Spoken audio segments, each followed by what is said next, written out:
Hi, are we ready to start? I think so. It's 6:30. 6:30 on the dot, or close to the dot. Okay. Great. Welcome everyone to the June meeting of Community Board 8 Manhattan. Thank you very much for showing up. Thank you again, I'd like to say to our board members, our elected officials, and our community for continuing the work to improve the quality of life, the health, to provide for equality and justice in our community. As the board's committee work becomes active as in pre-COVID times, we are still in this difficult situation. We strive to build community and want to hear from the residents and businesses of CB8. Thank you to healthcare workers, first responders, and other essential workers. Thank you everyone for your patience and flexibility. I'd like to go over briefly how we'll hold this meeting, even though we're mostly doing what we did last time at the same speed as we did last time as well. We'll hear first from our elected officials.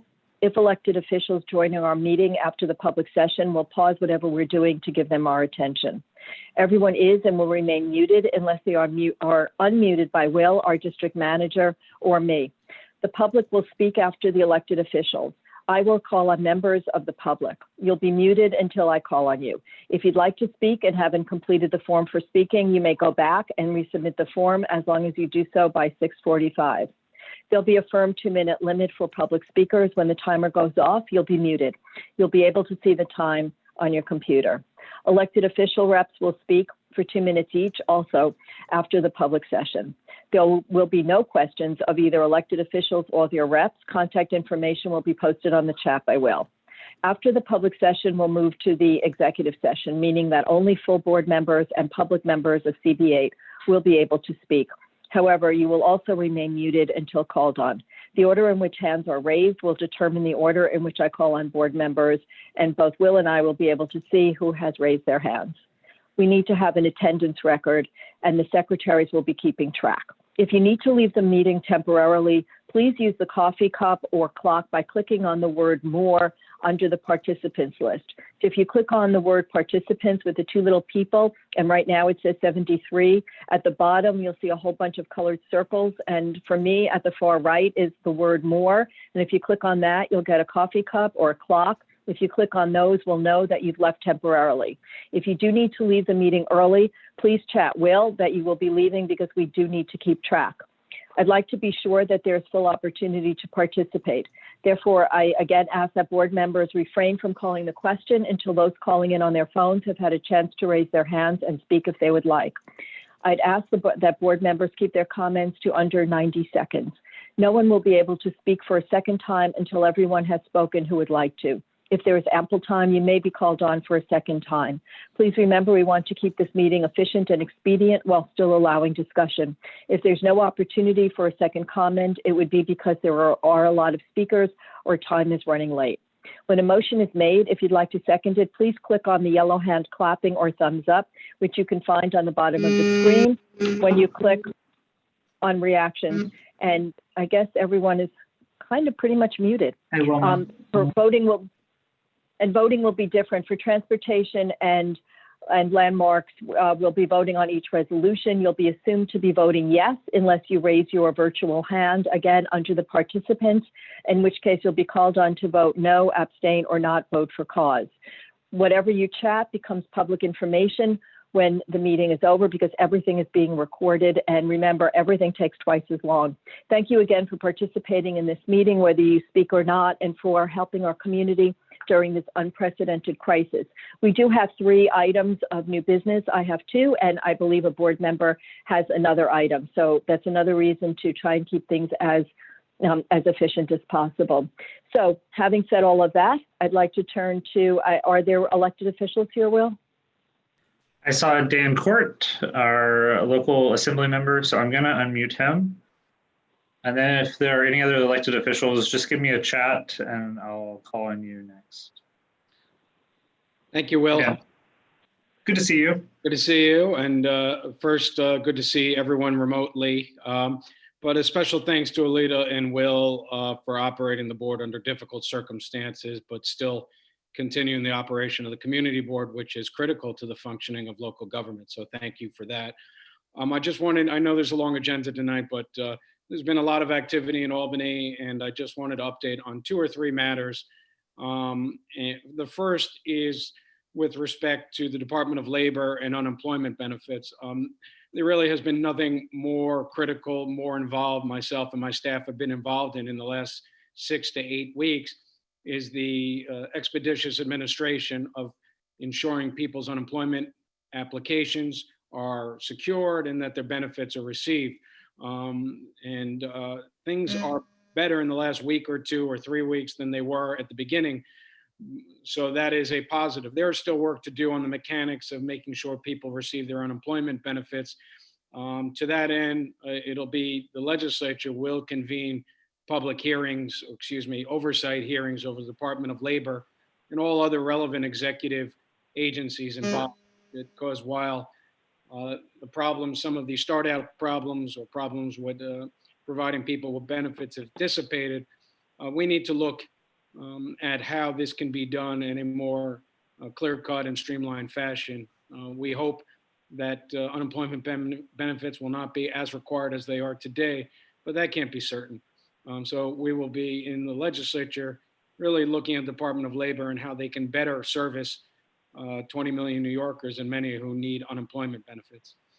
Second, 2 weeks ago, we passed a significant package of legislation pertaining to reforming interactions between police, and that's specifically in New York City, and the constituencies who they serve.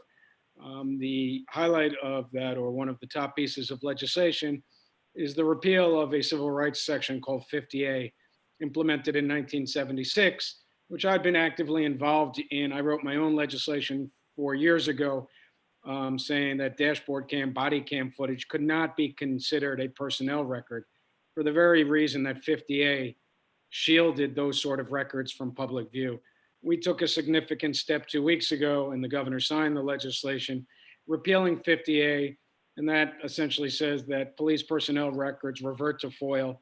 FOIL will serve as a necessary protection to ensure that personal information of police officers remains redacted, but absent that, the overwhelming majority of information should be made open to the public, bringing the NYPD in line with every other city agency for purposes of transparency and disclosure. So that was, I think, the most significant of the 7 different pieces of legislation that was passed, which I co-sponsored and which the governor signed.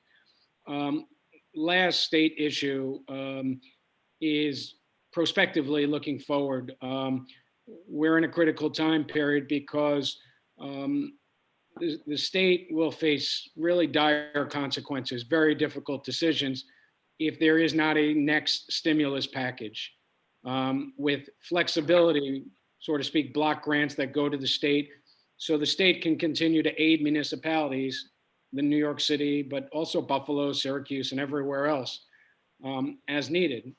Without that money coming in, the city will face really difficult choices, potentially layoffs. I'm sure you'll hear from the council members who will talk about what that means. So the next stimulus package, we need flexibility, we need greater resources, and we need that to flow to the state without specific limitations. So we in New York, the representatives of state and city government, can fashion how the money can best spent and where it can be best spent. And I know I've been working tirelessly. Congresswoman Maloney has been doing an excellent job. Of course, it's not all in her control. And so she needs help from others in Washington, D.C. But in many ways, the future of New York City is really dependent on the next stimulus package, because otherwise we're going to face very difficult choices in Albany because the resources are simply not there to provide to New York City what it needs to pay for its city agencies, continue to pay its workforce, and will leave both our council members with very difficult choices on how to proceed going forward. And last, not a state issue, but something of personal concern. I know to Community Board 8, its Education Committee, and everyone in New York City, and as a parent of 2 public school students, one in Wagner and one in PS 527, how the Department of Education plans for September. I know it's only June, but for parents such as myself and thousands of other on the East Side and throughout the Community Board 8 area, It is great concern about how we send our kids back to school, what that will look like, what will it be safe. So I know Community Board 8, along with our council members and myself, will be fully engaged with the Department of Education. I will say, at present, I've been on multiple calls, and there needs to be more work done to come up with a concrete plan over the summer.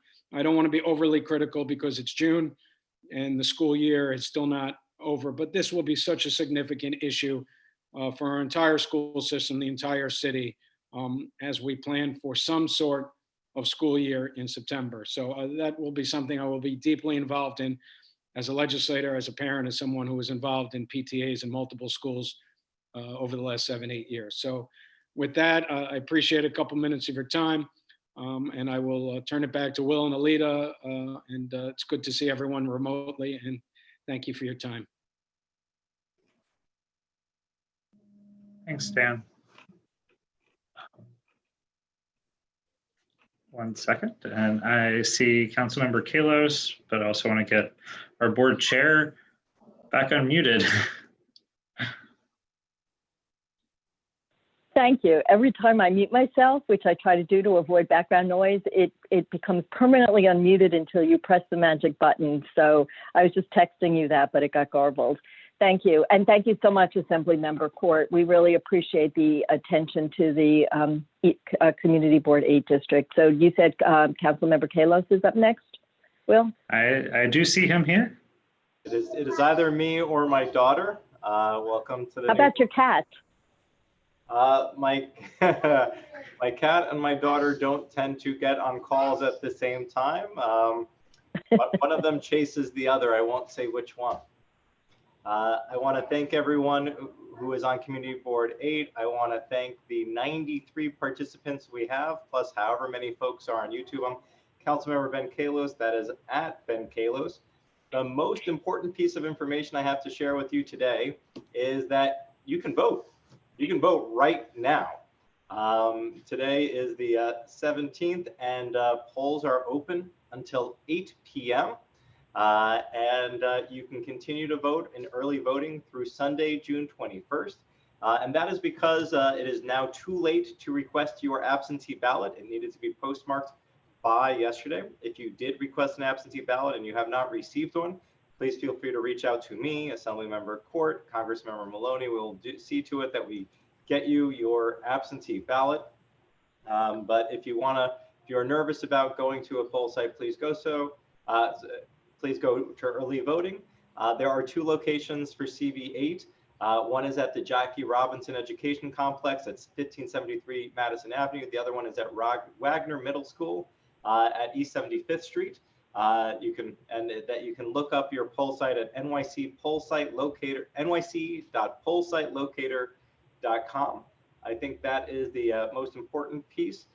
In terms of the pandemic, it still continues. We've been partnering with a lot of the people on this community board who have roles with their neighborhood associations. We partnered with the East 86th Street Neighborhood Association. I see Elaine Walsh. We partnered with the East 72nd Street Neighborhood Association. I see Valerie Mason. I think those are some of the folks. If you are a neighborhood association and you're interested in doing a distribution of masks, we have them, and we would like to make them available to you. We've done a town hall on your tenants' rights, and tonight is actually a rent guidelines board vote. We're hoping to get a rent freeze or a rent rollback. Last night we had a town hall on parenting during a pandemic. You can watch that online at facebook.com/benkalos/live, as well as other platforms. And tomorrow night we have a town hall with Speaker Corey Johnson, where we'll be talking a lot about things from funding for the NYPD to our city budget. This year, we're looking at $10 billion in cuts, but if you read the daily news, I've proposed $15 billion in cuts in order to fund about $800 million in restorations, which would cover everything from universal after school, universal youth jobs, universal summer camp, universal 3K for the Upper East Side and all of Manhattan. There's a lot of things we can fund with the bloat in the budget. Another key piece that you may have read about in the New York Times is that for as long as anyone could remember, the only way to get affordable housing was to win a lottery for a new unit. And something I realized when I got elected, or actually beforehand, was just, seems like there's a lot more affordable housing that has been built than we can ever possibly build. And so the idea is to open up hundreds of thousands of affordable apartments for re-rentals. And we will see 2,500 coming up this summer alone. And my hope is at this point, we have estimates that we will be able to increase the amount of affordable housing available in the city of New York by 50%. So 50%, so that is over and above the mayor's promise of 300,000 units of affordable housing. So that is pretty amazing to be able to do with legislation. I think there's just, we've been pretty busy. I think those are the big pieces that I wanted to make sure I covered and invited people out. I think that's it. If anyone has any questions, I don't think we can do questions over Zoom. So I think that's, oh, the last piece is I do want to thank the, so yeah, two last pieces. Please consider getting tested for coronavirus. If you are a person who is young like me, and I still think I'm young, I hope, but if you are young, it is possible that you might be asymptomatic and a carrier. So I got tested. I came back negative. I also got tested for the antibody. It turns out I'm really good at washing my hands and not touching my face. And so I recommend everyone go out and do it. The tests are free. You can go to benkalos.com to our newsletter. We have a link to the Get Tested page where you can find a resource map. And I think last night we joined the Small Business Committee led by Valerie Mason with Keith Powers. We're hoping to pass legislation to open the streets, but we are still seeking guidance from Community Board 8. I hope you have a resolution that can help guide us on where we want to do this and the best way to do this. And I think those are all of the big pieces. And I think one other piece, I've been an elected official for about 6.5 years. In 6.5 years, I've received about 600,000 emails, and I've received 150,000 emails to defund the NYPD. And that might catch people's attention. What does that mean? Does that mean abolish the NYPD? Does that mean get rid of every cop on the street? And that's not actually what it means. What we're talking about is at a time that we're looking at budget cuts across the nation. Can we take money that is currently used to pay police officers to interact with people who have mental illness on the streets and might be homeless, or children who might be having a dispute in a park, and pay somebody else instead to be a mental health worker, and use a mental health worker who doesn't necessarily have a gun to work with somebody on the street and get them the mental health care that they need. Similarly for our children, can we have a parks associate who can work with the children and what have you, and just trying to remove the schools to prison pipeline. So I think that's a lot of what we've been talking about. If you're interested in learning more, there's a post on Medium that's also available at benkalos.com. And I think last but not least, we're negotiating the city budget.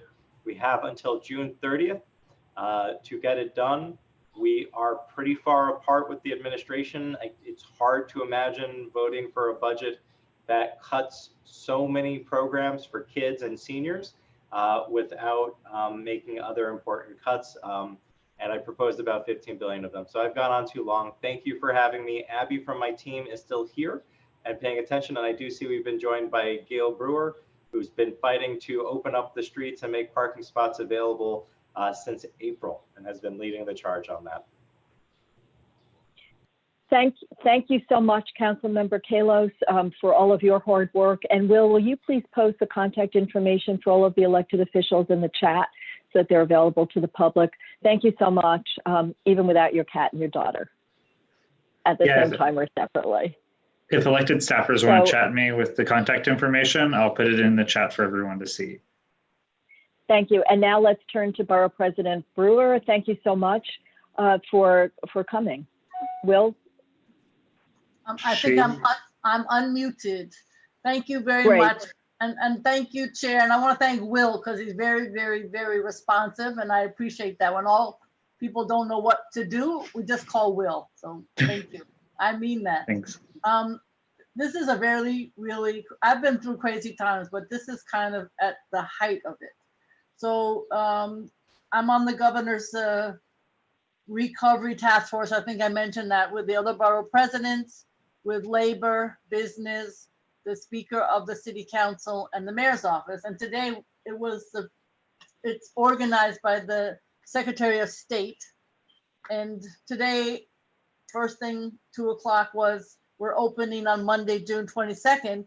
And then the mayor said something else. So I don't know exactly where we're at, but I do know that we also today, this morning, on the west side, but it could do the same thing on the east side. And we're doing it downtown on Friday. We just walked around some of the streets where the bars and restaurants are to see how extending into the community would or would not work into the street. I know that Board 5 has concerns about some of this. You may or may not. I know there's difference of opinion, but it is hard on the restaurants and the bars and the small stores to know what they can or cannot do. I know we don't want people out drinking. I know we don't want people sitting there without masks. I understand there are some masks that have the opportunity to have a slit so we can eat and drink. But all I'm saying is I'm trying hard. I was in the Lower East Side on Saturday night with all the elected officials there, trying to tell people and working with the cops, stating, wear a mask, don't congregate, we can't have a spread. So we're very clear. I know you have the same problem in parts of the East Side. So all I'm saying is, I told the governor and the mayor's office, A, they need to work together, and B, they have to be clear to people as to what they can and cannot do, because it's very, very confusing. There are guidelines on the New York Forward, which is the state page. And then this afternoon, actually from Kathy Wild, head of the partnership, I got the city's guidance, and they're not exactly the same. Second thing is just the summer. I've made a fuss, I'll be honest with you, because the camps that use the parks and just camps in general want to know, are they happening or not? The governor put out the 29th of June, camps can open, not overnight as we know, but the day camps. I understand that the health permits, you need a health permit from the Department of Health, are available just a couple of days ago, but we still don't have any park permits. So the first permit is September for the park. Well, that's not acceptable. So, the mayor called me and others I think he called us politicians or something, I don't know. But the issue is we need something directive-wise for the summer camps and those that want to work with the young people. I think we're learning. I'm no doctor. There are many on the board who may know more than I do, but when you're outside, it's better than being inside. I think that's pretty clear. So summer camp makes sense to me, in the parks, etc. And of course, we would like the playgrounds to be open. You saw some folks in Brooklyn who took it upon themselves, but we want to do it honestly. We want to keep them clean. I know in some places kids are just jumping over the fence or climbing over the fence to get into the playground. So all of this needs to be addressed. Third thing is yesterday, and it's up on our website, Rob Snyder, who is our Manhattan historian and fabulous, had a 2-hour discussion on how to do oral history generally, but obviously during I call them 2 pandemics. Obviously there's the health one, and then there's the great protests and people who are fighting for more justice and in the general sense of the word after the murder of Mr. Floyd. So if you're interested in that, and if you want more information, we're going to keep working on it. I think you knew about it, and I think it's very, very exciting. The schools, I know that there's a wonderful CEC2, and you have great schools. I think we need to pay attention as to what is going to happen with the schools. There are 178 young people who have summer school. And I've been working with JCC Manhattan to try to get tutors, because JCC actually has tutors that have already been screened by the Department of Education. Because I think if you didn't get through in the winter and spring, how in the world are you going to get through in the summer? So again, if there are people who want to work on the summer and tutoring, let me know, and being supportive. But more importantly, suggestions for the next semester. How is it going to be? It's not going to be a full every young person in the school. And if you have some suggestions as to what you think that should look like. The other thing, of course, is to get people back to work. We need transportation, which, having been on the subway quite a bit and the buses, I think that it's good service, but you know, we're all somewhat concerned. A lot of people are still concerned. I think the subway is doing quite well, but you can call 511 if you have complaints. But childcare is not there. That's why I'm talking about summer day camp and the schools, because if you don't have the childcare, you're not going back to work. I know we're all concerned about housing, and obviously the best of all would be to have the June 20th eviction continue to August 20th. And I know there is a discussion about that, because what the governor suggested and mandated to June 20th, it's what's needed for the rest of the year. Just to sort of, you know, that's being discussed. I worry that there's going to be a huge onslaught at housing court. Housing court only has 20% of its non-judicial staff. Building at 111 Center, which is where we go, has serious occupancy restrictions, and everything's going to move very slowly. So there are no trials or defaults during this time period, but I think people are going to be very confused. So I just want to bring that to your attention. And I don't quite know why, but the Department of Housing Preservation Development now has a new Housing Connect portal, and you have to sign up again. It's not going to carry over. So people need to visit the site. I think we obviously have a borough board tomorrow at 10 a.m. I know that your chair will certainly be there or zooming in. And I think we'll be talking about, as we have in the past, how to restart in phase 2, whatever that might mean. So just like the council member, I get tested. I've been tested so many times, because every time there's a camera or a new testing site, I get tested, even though I've been tested and tested and tested. So I guess I'm fine.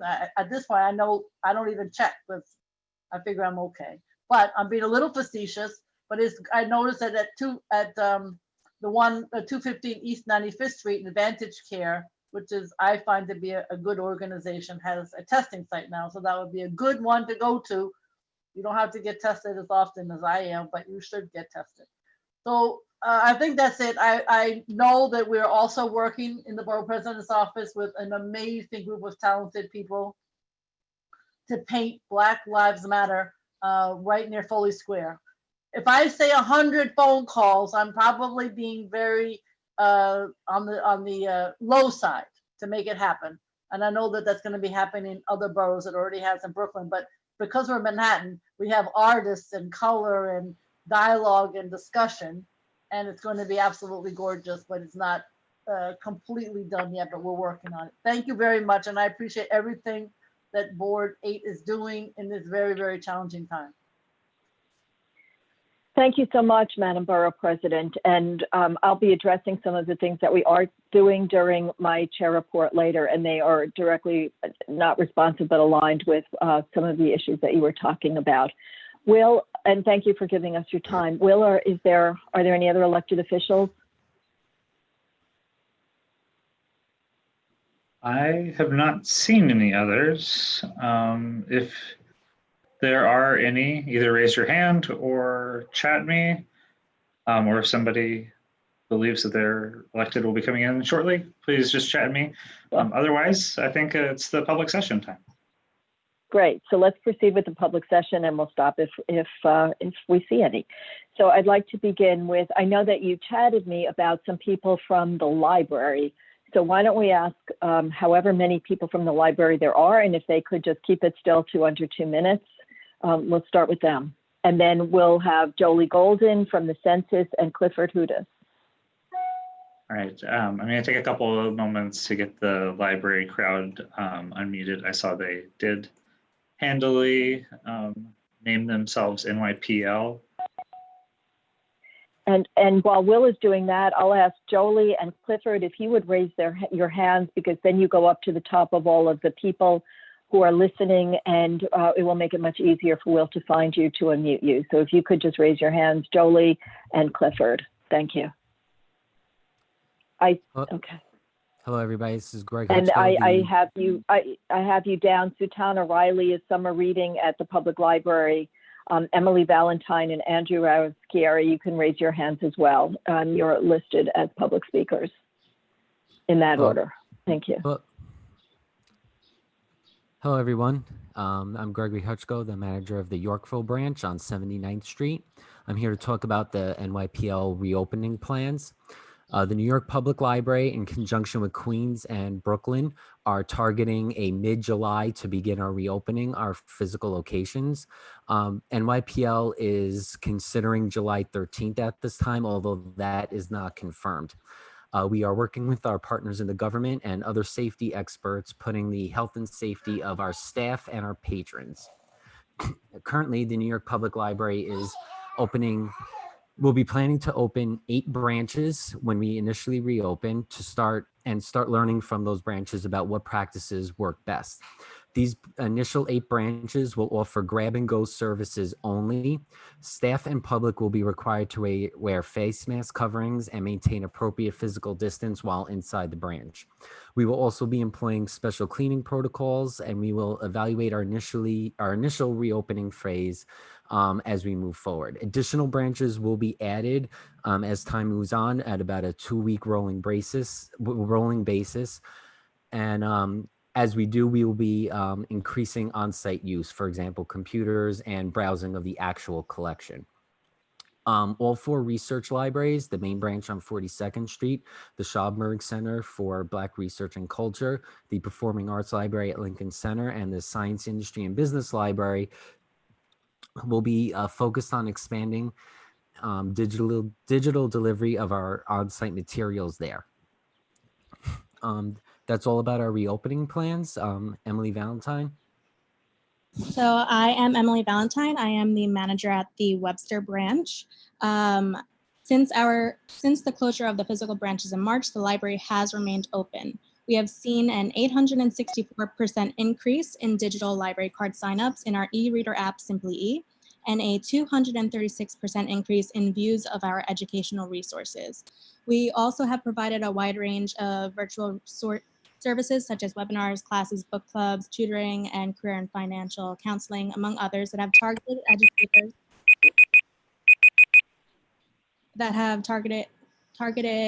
educators, job seekers, families, and communities impacted by the coronavirus pandemic. As we begin our phased reopening, we will continue to offer these digital resources, and you could check for updates on our website. So some of the resources include the community resource page, for assistance with wellness, housing, and food security needs, the Tech Connect program, which helps people of all ages develop confidence in their computer skills. The Science, Industry, and Business Library continues to provide free career services such as online job training courses, and any family with students in kindergarten through 12th grade and has a library card, you can access Brain Fuse's network of tips, activities, and one-on-one tutors. Tutors are available from 2 p.m. to 11 p.m. every day in both English and Spanish. Thank you. Thank you. And I assume everything is on the website. Emily and Gregory, could you send your contact information to Will to post for members of the public, members of the board, anyone else who would like to be able to get in touch with you if there are questions? Sure. Thank you. I think next we have Jolie. Is that correct? Jolie Golden? Jolie. Is Jolie here? Yeah, she's if here. Not, okay, so let's go to Jolie and then Clifford. And then we didn't hear from Sutana Riley, right? That was Emily. Is she here? She has some reading to talk about. She could go next. Okay, so after those guys. Okay, Jolie, thank you. Hi, Alita, thank you. And thank you, Will, and all of Community Board 8 for your help with census outreach. One thing I want to mention is the importance of responding where you live most often. We know that many Upper East Siders have temporarily relocated due to the COVID-19 virus, and we need them to respond for their New York City address. I've had the pleasure of working with houses of worship from Central Synagogue and Sherry Tefillah to Church of the Heavenly Rest, St. James Parish, and many more. We really appreciate it when those houses of worship message out to their constituents because they tend to read those messages. We need all of our trusted voices to be checking in. August 13th is an important date. It is when non-response follow-up will start. People are asking, when are people going to knock on my door? August 13th. So do all that you can to respond and ask your neighbors to respond before that date so that we're not wasting taxpayer dollars. We will be training for those enumerator staff, and we need locations to do that training. So if anyone has access to large spaces, that is extremely valuable to us, and I would be happy to have a conversation. Mobile questionnaire assistance, where we will be going to places like food pantry lines and other places where people congregate at a safe distance, is an operation that will be starting in the next week or two. We will be pushing into certain neighborhoods. Where we see the lowest response in the district is in the corridor from 5th Avenue to 3rd Avenue, from 59th Street to 86th Street. So we are very focused on connecting with businesses in that area, health clinics, et cetera, to make sure that people know that they should be counted. Some of those response rates are half of what they were predicted to be. So it's really important that we get those people responding. I want to mention 2 events. There is a New York Creative happening on Saturday. Wait. Sorry. So Okay, go. You can finish up, Jolie. there's a New York Create-a-thon that's happening on Saturday, which is a terrific event where you can participate in helping to generate content. We're doing that with ABNY, CPC, the NAACP, and more. And so I'm happy to share out that information, and a census virtual town hall with Gail Brewer and the New York Public Library. That's coming on June 24th at 4 p.m. And we hope that some of you will join us. Thank you very much for being counted, and it's safe, easy, and important, 2020census.gov. Please feel free to contact me with any questions. Thank you. Thank you, Jolie. Please send the information for those 2 events to Will so he can post them. Thank you. Okay, next up is Clifford. Thank you very much for the opportunity to speak. My name is Dr. Cliff Hardison. I live on East 65th Street. On the advice of some of our local patrol officers, I asked to speak to raise a quality of life streetlight issue that's affecting us in the neighborhood repeatedly. Specifically, along with my neighbors, we have been very concerned about the repeated storage of wrecked automobiles by the precinct across the street from our apartment building and up Lexington Avenue over and over again, generally in places where we would not otherwise be able to park, like no standing zones. At times, homeless people congregate around them, defecating and urinating, as well as sleeping and using drugs. And obviously, this is a recurrent concern for us. For about a half a year, 2 damaged dark Japanese sedans were left at our front door before being removed. And then about 4 or 5 months ago, a white Mercedes with extensive front end damage was parked at our front door again. I have to say, having gotten on the agenda for tonight, this morning, I discovered that not only was that Mercedes gone, but indeed 2 more wrecks that had been left on Lexington Avenue were cleaned up as well. I don't know if that's a coincidence or not, but it was a pleasant surprise. So I've been advised that this is an issue for the community board. I hope that's true, and that the precinct captain would be interested in hearing our concern and working towards a resolution. I would like to ask that we develop a policy so that the precinct does not repeatedly store wrecks on our streets, violating the same laws that we have to live by for any prolonged period of time in the future. Thank you for hearing this concern. You're welcome. I'd ask that you send your contact information to info@cb8m.com, and we'll send it to the right committee. And if you have other concerns in the future, please send those as well if there are other instances. Thank you. There's someone else from the library. Phone just shutting down. So we have Sutana Riley and then Andrew. Hi, hello, thank you. My name is Sutanya Riley. I'm the library manager at the 96th Street branch, and I'm here to share some updates on the summer reading for 2020. On June 8th, the New York Public Library launched its 2020 summer reading program, Quest for Adventure. Due to the closure of our locations, the program will primarily be offered virtually, allowing participants to track their reading progress online, complete fun at-home activities, attend exciting virtual events, and find fantastic book recommendations to stay engaged all summer long. Parents, caregivers, educators, and participants can keep up with programming components on our summer reading webpage, which I will share in the chat, or by signing up with the NYPL Kids newsletter. In addition to these digital offerings, we are coordinating the delivery of summer reading books kits to students in need across the communities in the Bronx, Manhattan, and Staten Island for late and early July. The library is looking for partners to brainstorm locations for distribution. If you are interested in working with us to identify places within the district that can help us get these reading materials to students, please contact Amir Kotbi of the New York Public Library Government and Community Affairs team. Thank you.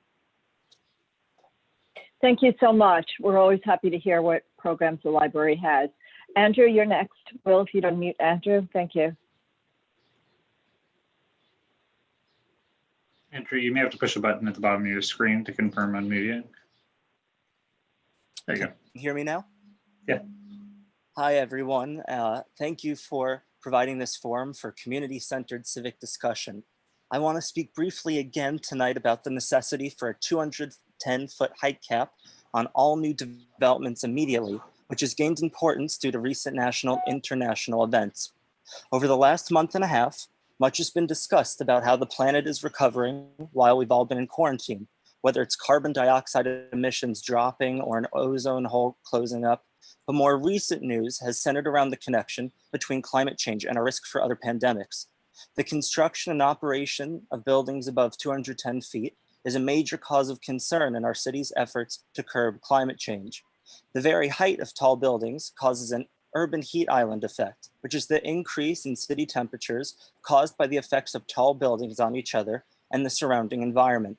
Increased ground temperatures lead to an increase in ground level particulate matter, which deteriorates our air quality and predisposes us to respiratory failure.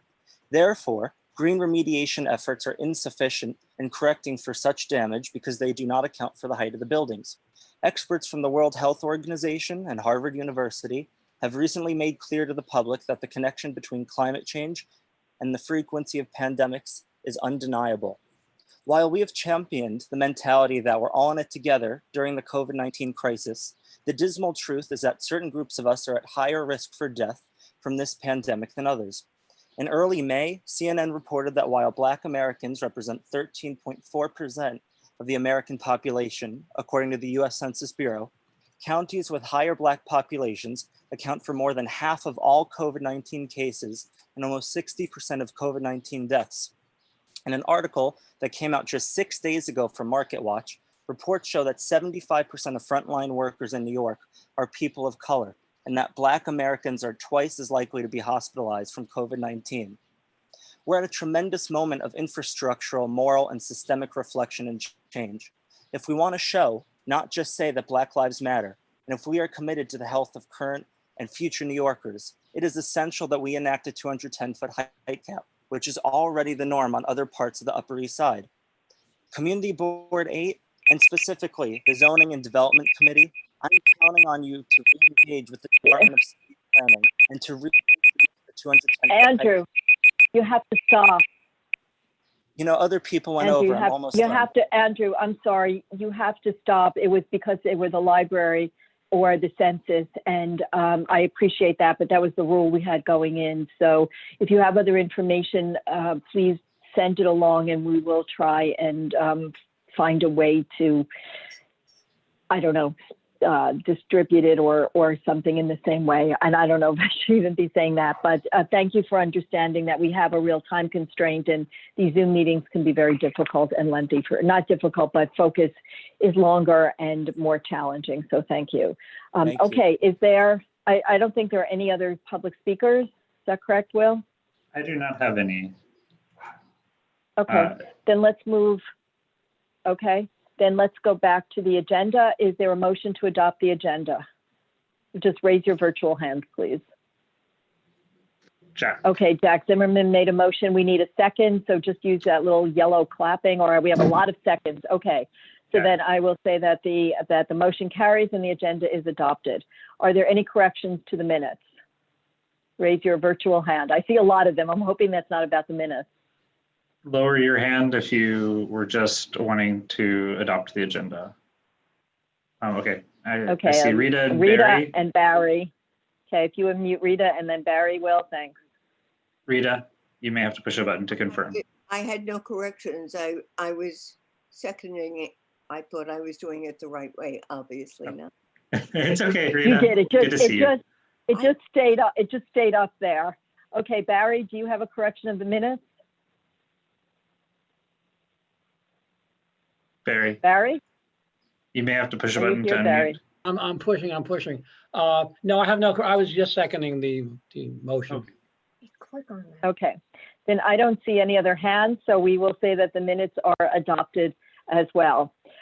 Okay, we heard from Madam Borough President Gail Brewer, so I would say that her report is done. Let's go to the reports of those representing the elected officials who were not here earlier. Please raise your virtual hand and we'll unmute you in that order. So I see Jenna Klaus from Councilmember Keith Powers' office was the first one. And perhaps, no, we have a number of them. Courtney is here too. So Will, if you unmute Jenna, please, and then we have several others. And if I could ask you again to keep your comments to 2 minutes, no questions, contact information in the chat. Thank you. Go ahead. Thanks, Jenna. Hi, everyone. I'm Jenna Klaus. I'm from Councilmember Keith Powers' office. Hope everybody is doing well. A lot has been going on, but I think what I'll talk about a little bit tonight is just the budget. Keith is working on the budget for the upcoming deadline. We've received calls from all across the city, from every borough, about policing and the need for racial justice. In Keith's role on the budget negotiating team in the council, he's actively working on making meaningful cuts to NYPD to better balance priorities and focus on reallocating those funds to other essential programs, social services, education, affordable housing. He's also fought for the repeal of 50A on the state level, is a sponsor on the ban of chokehold bills. You can all find a longer statement of his budget priorities on our website, but we appreciate all the feedback we've gotten from constituents on these important issues in the last couple of weeks. And then also we want to thank CB8 for being engaged in discussions on outdoor dining. And I'm looking forward to a resolution that comes out of tonight on that bill or that concept, so that we can start to help businesses, especially restaurants, particularly hard hit by COVID-19. And that is all. Thank you so much, Jenna. It's good to see you. We have Courtney Pharisee from Assemblymember Rebecca Seawright's office. Courtney, Will, if you would mute her, thank you. Good evening. Thank you, Chairwoman Camp, District Manager Will Brightbill, board members and members of the public. Our office continues to work virtually and we're available to answer any questions you may have. As you may know, June is Pride Month, and last evening we held our weekly Tuesday virtual town hall on LGBTQ activism and advocacy. Assemblymember Seawright is a proud ally standing up for the rights and visibility of the LGBTQ+ community and fighting bigotry of any kind. This week, the Supreme Court ruled that the 1964 Civil Rights Act applies to sexual orientation and gender identity, effectively outlawing discrimination against LGBT employees nationwide. This is a seismic victory for all who believe in full and equal rights under the law. Additionally, Assemblymember, like most New Yorkers and Americans, she's distressed by the deaths of George Floyd and Breonna Taylor, among too many others. Last week, she and her colleagues passed the Say Their Name reforms, a historic package of bills Their actions approved last week would repeal a state law known as 50A, which currently seals the disciplinary records of police officers. The package also bans police chokeholds, criminalizes false race-based calls to 911, and enshrines into the law the designation of the New York State Attorney General as the special prosecutor in cases where police are accused of crimes. On small businesses, opening our sidewalks and streets to outdoor dining is critical in the ongoing war on COVID-19. She's been working closely with restaurants and small business owners on the Upper East Side, Yorkville, Roosevelt Island. We were pleased to deliver testimony before the Consumer Affairs Committee of the City Council to endorse the bill, promising to speed up the process of sidewalk cafe permitting. Some upcoming events. On Wednesday, we deliver senior meals with the Stanley Isaac Center. On Thursday, June 18th, from 12 to 2 p.m., we'll be distributing face coverings and hand sanitizer at our district office between 78th and 79th Streets on York Avenue. And on Tuesday, June 23rd at 7 p.m., we'll have our next virtual Town Hall Tuesday focused on environmental justice. And you can contact our contact information is in the chat. Thank you. Thank you so much. It's good to see you, Courtney. Stay well. Thank you. And then we have Mike. Oh, thank you. We have Mike Van Italy from State Senator Liz Krueger's office. Mike, go ahead. As soon as Will unmutes you, which he did. Good evening, everyone. Many of the update points that Assemblymember Court discussed and Courtney from Assemblymember Seawright as well apply to our office with regard to our office working very hard on the incredible volume, the overflow of unemployment insurance claims, helping to resolve issues with those claims and get people those claims filled. The need for federal stimulus for our state economy and our state government to avoid cuts, and Senator Krueger's support for policing reform. And on that issue on criminal justice and racial justice, Senator Krueger is holding a town hall tomorrow night with a number of her Senate colleagues. And that's a Facebook Live event, and I think it should be very informative. And on top of that, we've been doing a lot of virtual events on the most up-to-date information on the coronavirus pandemic, and including a recent, an event that's ongoing right now on the city's reopening process, and we're hearing from the head of the city's test and trace operation. So all the videos of these events are available on our Facebook page and our website. So if you missed them, if you're interested, you can view them there. Other than that, we have a primary election, of course, early voting available right now. And Senator Krueger is pretty concerned about the Board of Elections performance getting the mail-in ballots delivered. And we've had a number of constituents who have yet to receive them, and Senator has been in close contact with the Board of Elections about addressing this delay.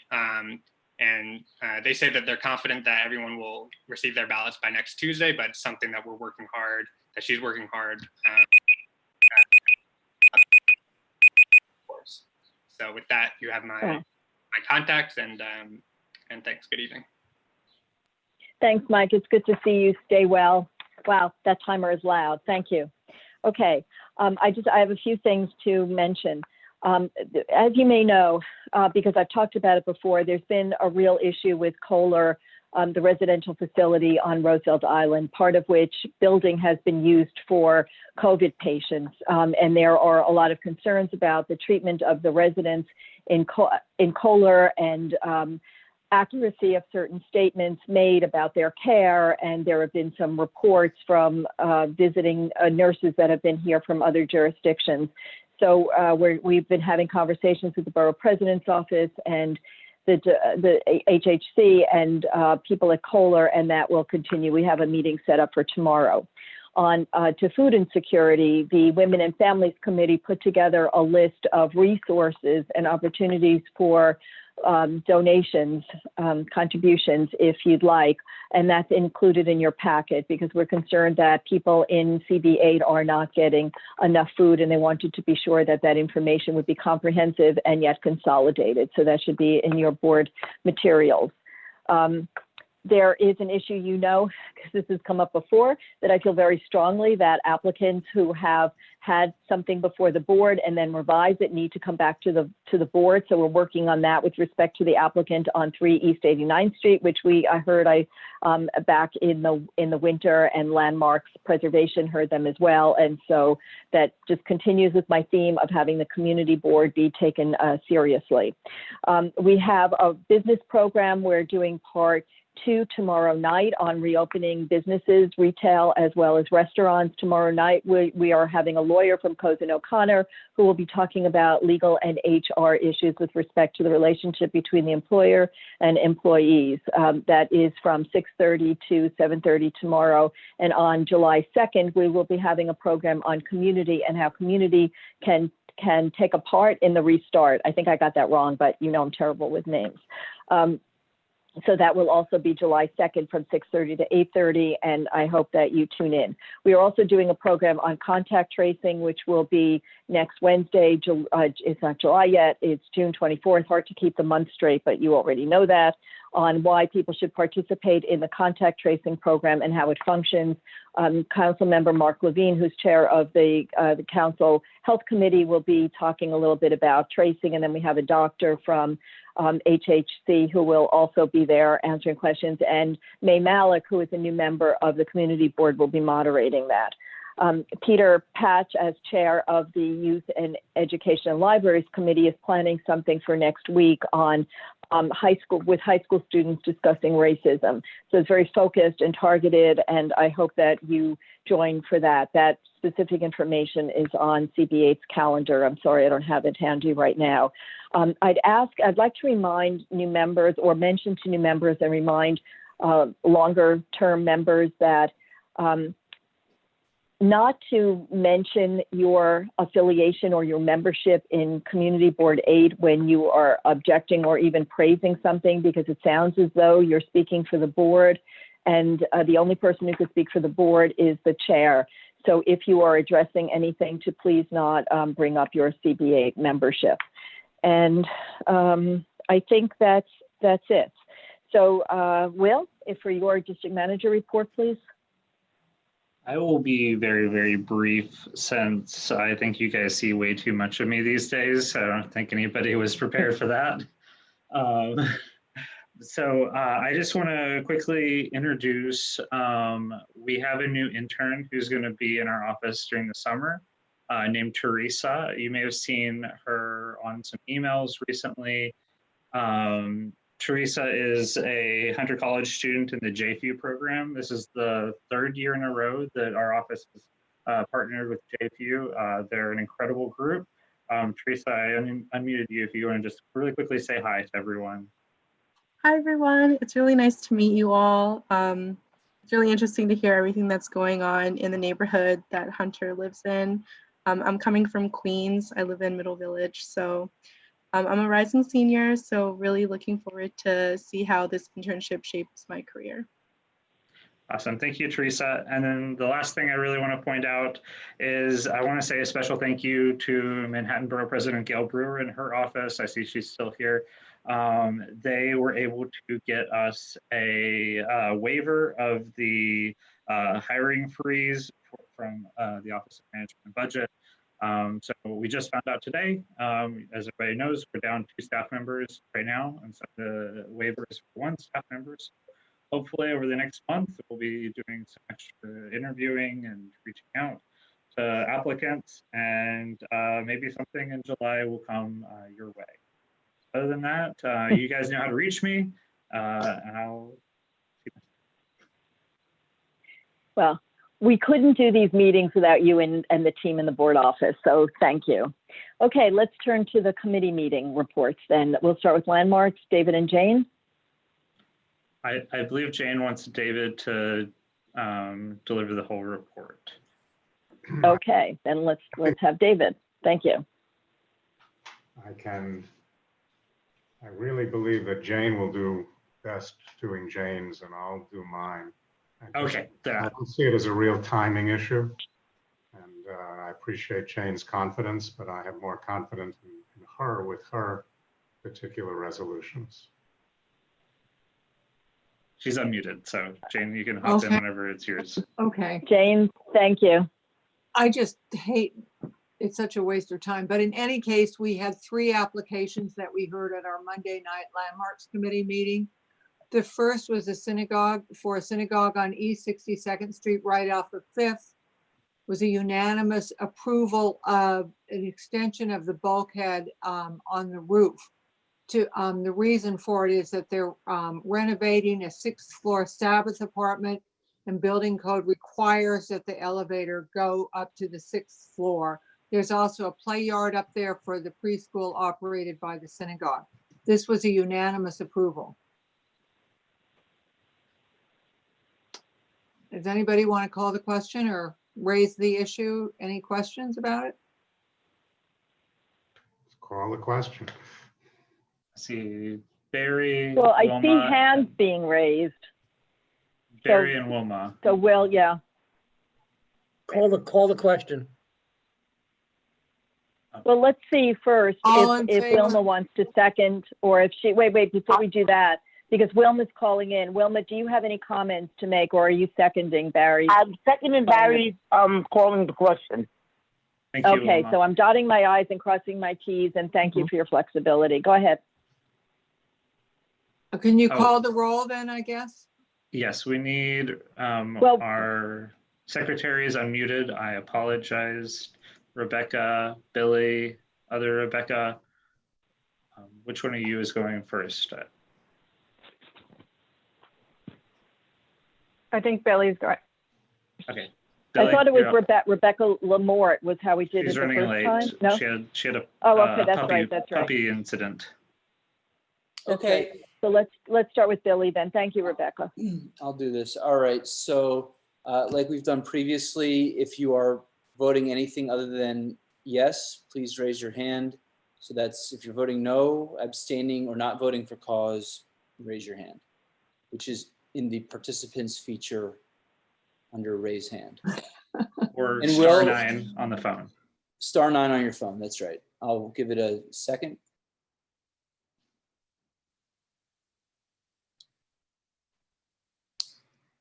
Okay, seeing no hands raised. Oh, saw one, no? Okay, seeing no hands raised, it's unanimous vote in favor. Next item is And 793. before you do that, David, I just want to remind everyone that we'll be sending the voting sheets for corrections only in an email after this. So you'll have a chance if there was a mistaken entry, but not to change your vote. Thank you, David. Go ahead, please. Thank you. Next item is 793 Madison.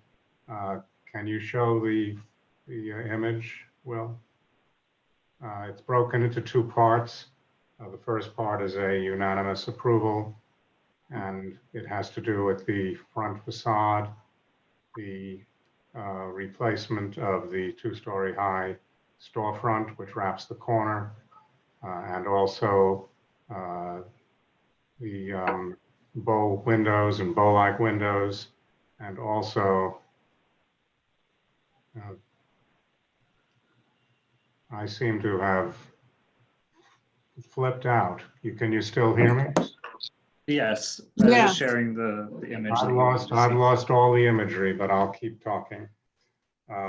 As you Well, can see- David, what Will has, can you not see that Will has the images from Madison Avenue? So it's the 2-level storefront, I the can't- before I and the can't- I potential. can't see anything right now. What came up on my screen is the word Zoom.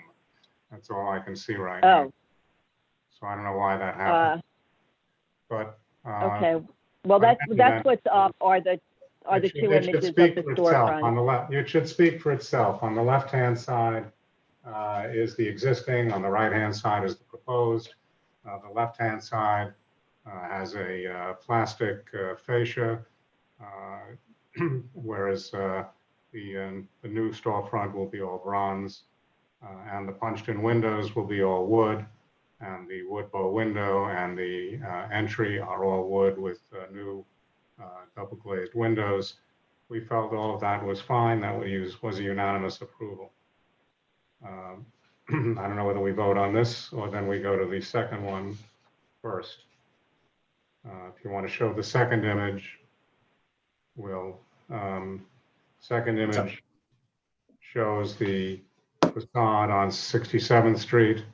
And what's happening there, and it's hard to see in the right-hand corner, but they're putting up a new elevator shaft. Right now, there's an opening about 10 feet wide, which has a nice intimacy and a little serendipitous quality to it, and you can see through. The elevator shaft is going to block that. In addition, there is a one-story addition, which is a new lobby to get you to the elevator and a stair in the rear. And there is a fire escape which comes down on top of the new lobby, and there is no way to get off the top of the lobby. So you have an unresolved, actually hazardous situation. And last but not least, they're changing the storefronts that are there now, which may not be exceptional in their design, but they're more residential in character. And what they're doing is, starting with the new lobby, in effect, they're creating a rather slick storefront assembly with, again, it's all bronze storefronts, but it's much more Madison Avenue and much less the residential character of the street. So this was a unanimous disapproval.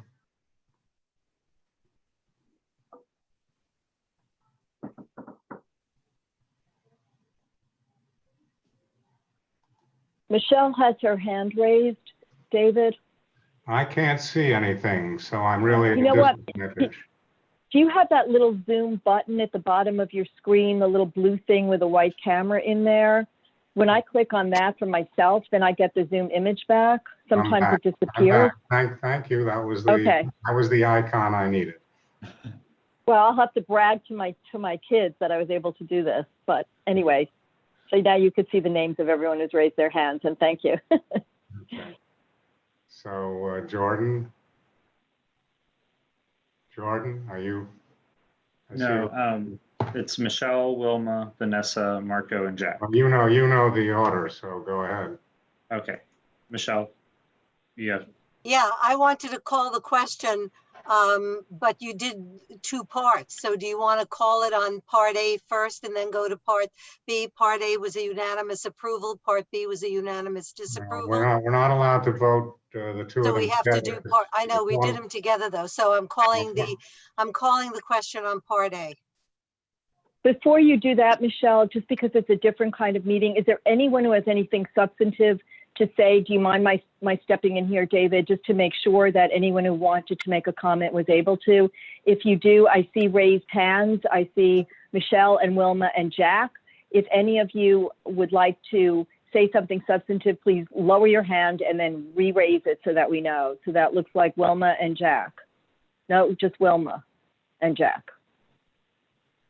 Wilma, are you seconding Michelle's motion to call the question, or do you have something substantive? Get rid of Jack. Oh, no. Wilma? Well, put it over there. That could be good too. Wilma? Wilma. Listen. We can go to Jack and then we'll come back to Wilma. Yes. Jack? Oh yeah, I just had a quick question. You said it wasn't ideal, the staircase, but is it even legal? Would the fire department even allow something like that? Fire department will not accept it. The building department will not accept it. It's an unresolved design. I don't think we should, whether we loved it or hated it, I don't think we should approve it because it's unresolved and it leaves a hazardous condition. As it turns out, we didn't like it anyway.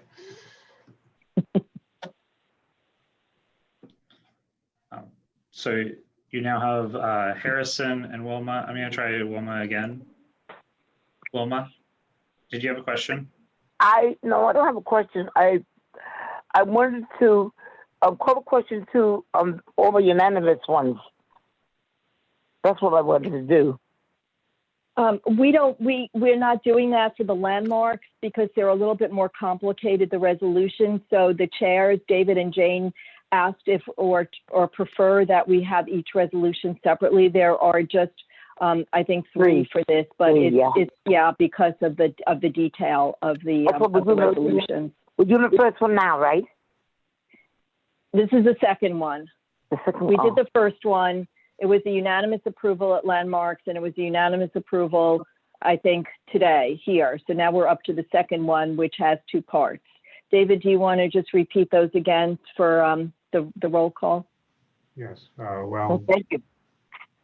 Part A is the front facade, which includes the new storefront, the bow window. It includes the new entrance and projected window area on 67th Street, and it includes all the punched-in windows, and all the windows are wood replacements of wood windows, and they are all insulated glass. And that scope of work, we believe, is appropriate.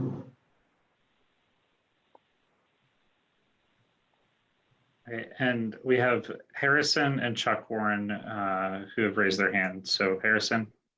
Thank you for the presentation. Was a consensus in the committee that if the addition were legal and if the fire department were to, or if it were to be brought into compliance with those regulations, then the committee might consider it? And then if so, did the people presenting this plan to the committee seem like they were going to make additions or edits to their plans and then bring it back to the committee?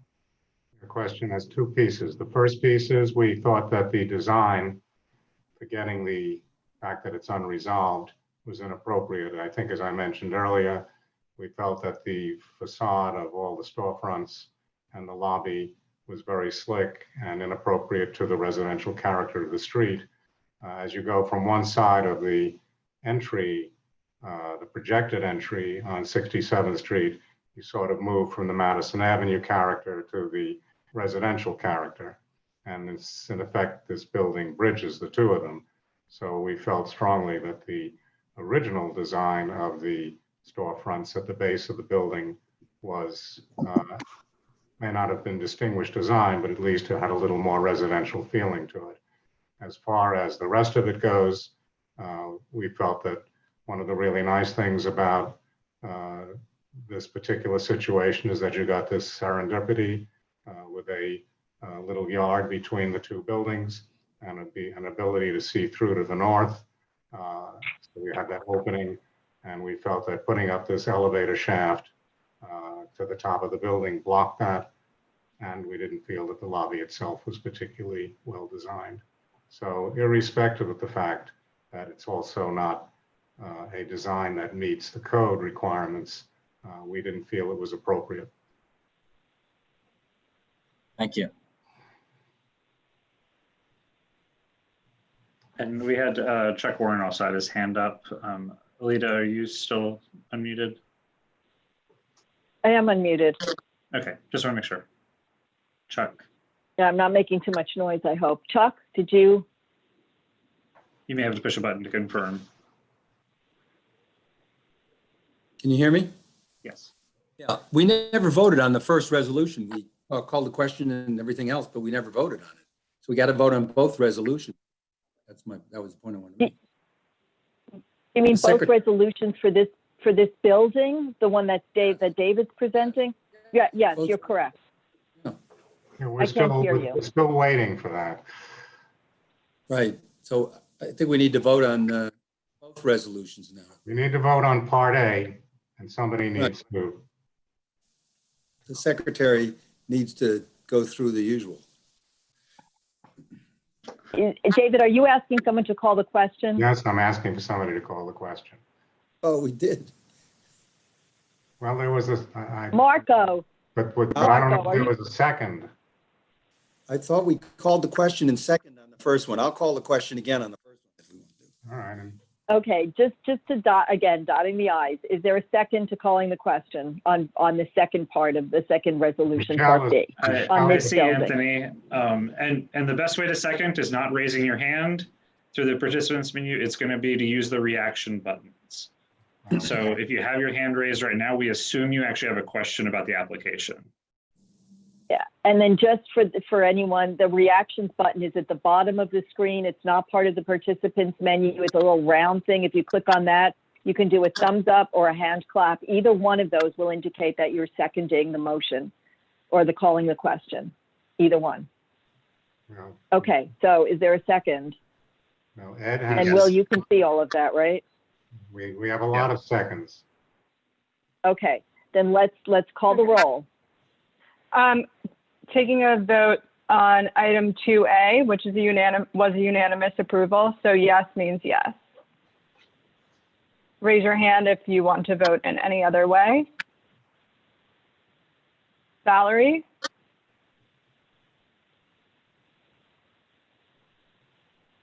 Valerie.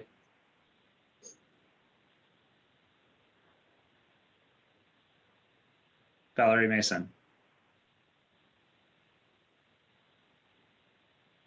Let's come back to her. Let's do part B.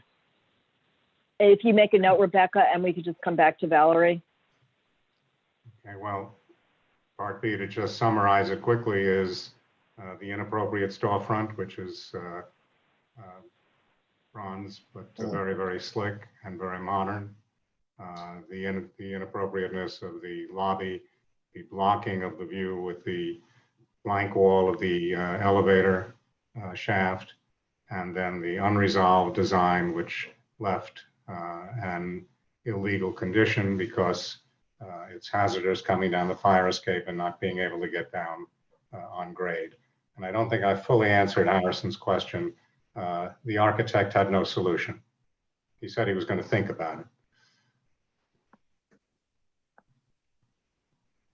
So if somebody would like to call the question. We have Ed Herzog up at the top. And we need a second. Ed, are you calling a question or are you? Call the question. Great. Oh, yes. Thank you. And we need a second. I see Peggy Price, Vanessa Aronson, both of Zach. Okay, so we can call the roll. Okay, this is item 2B.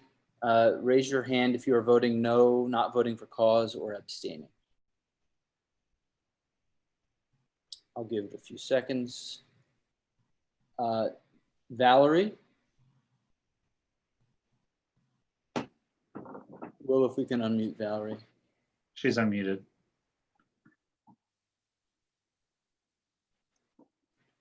Valerie? Valerie is, I think, confused which building we're talking about. This is item 2, part B. The last vote was item 2, part A, and this is a disapproval. And I guess we just can't hear you. There may be a microphone issue. We still need her vote from item 2A. Valerie, if you can put them both in the chat to me, I'll relay them. But it sounds like your microphone is not working. You may want to check your audio settings next to the mute button. Will, when you get Valerie's vote, please read it aloud because everything needs to be public, even though the chat will eventually be public, please.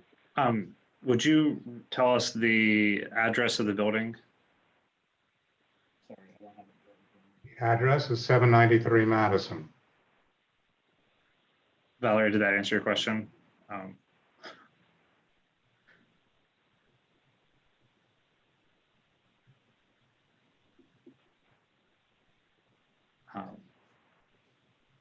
I guess while Valerie is communicating with Will, I just want to double check because the question came up in a chat.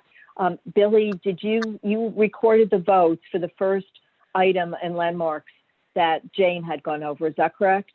Yep. Would you like to know the tally? Okay. No, it was, yeah, well, eventually you could just read the tally and then Rebecca, you could do theirs once we get whatever is straight with Valerie. So Billy, on Jane's resolution on the first building, on the synagogue on that address. Yep, on that one, the tally was 46 in favor, 0 against. Thank you. Valerie, did you vote? You know what, Valerie, send it to me while we do the next one, and let's not take more time on this.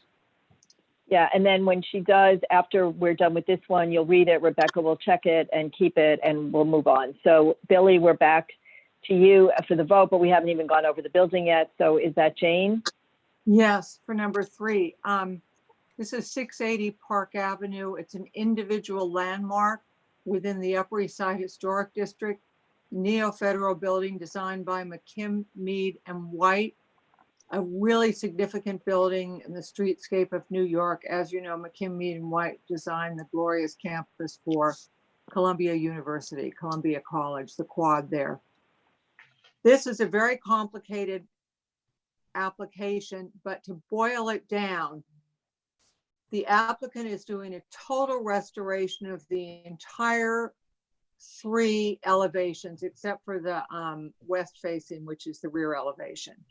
The only part of this restoration that requires Landmarks Commission approval for a certificate of appropriateness are the replacement of 15% of an architectural element of the building called a modillion.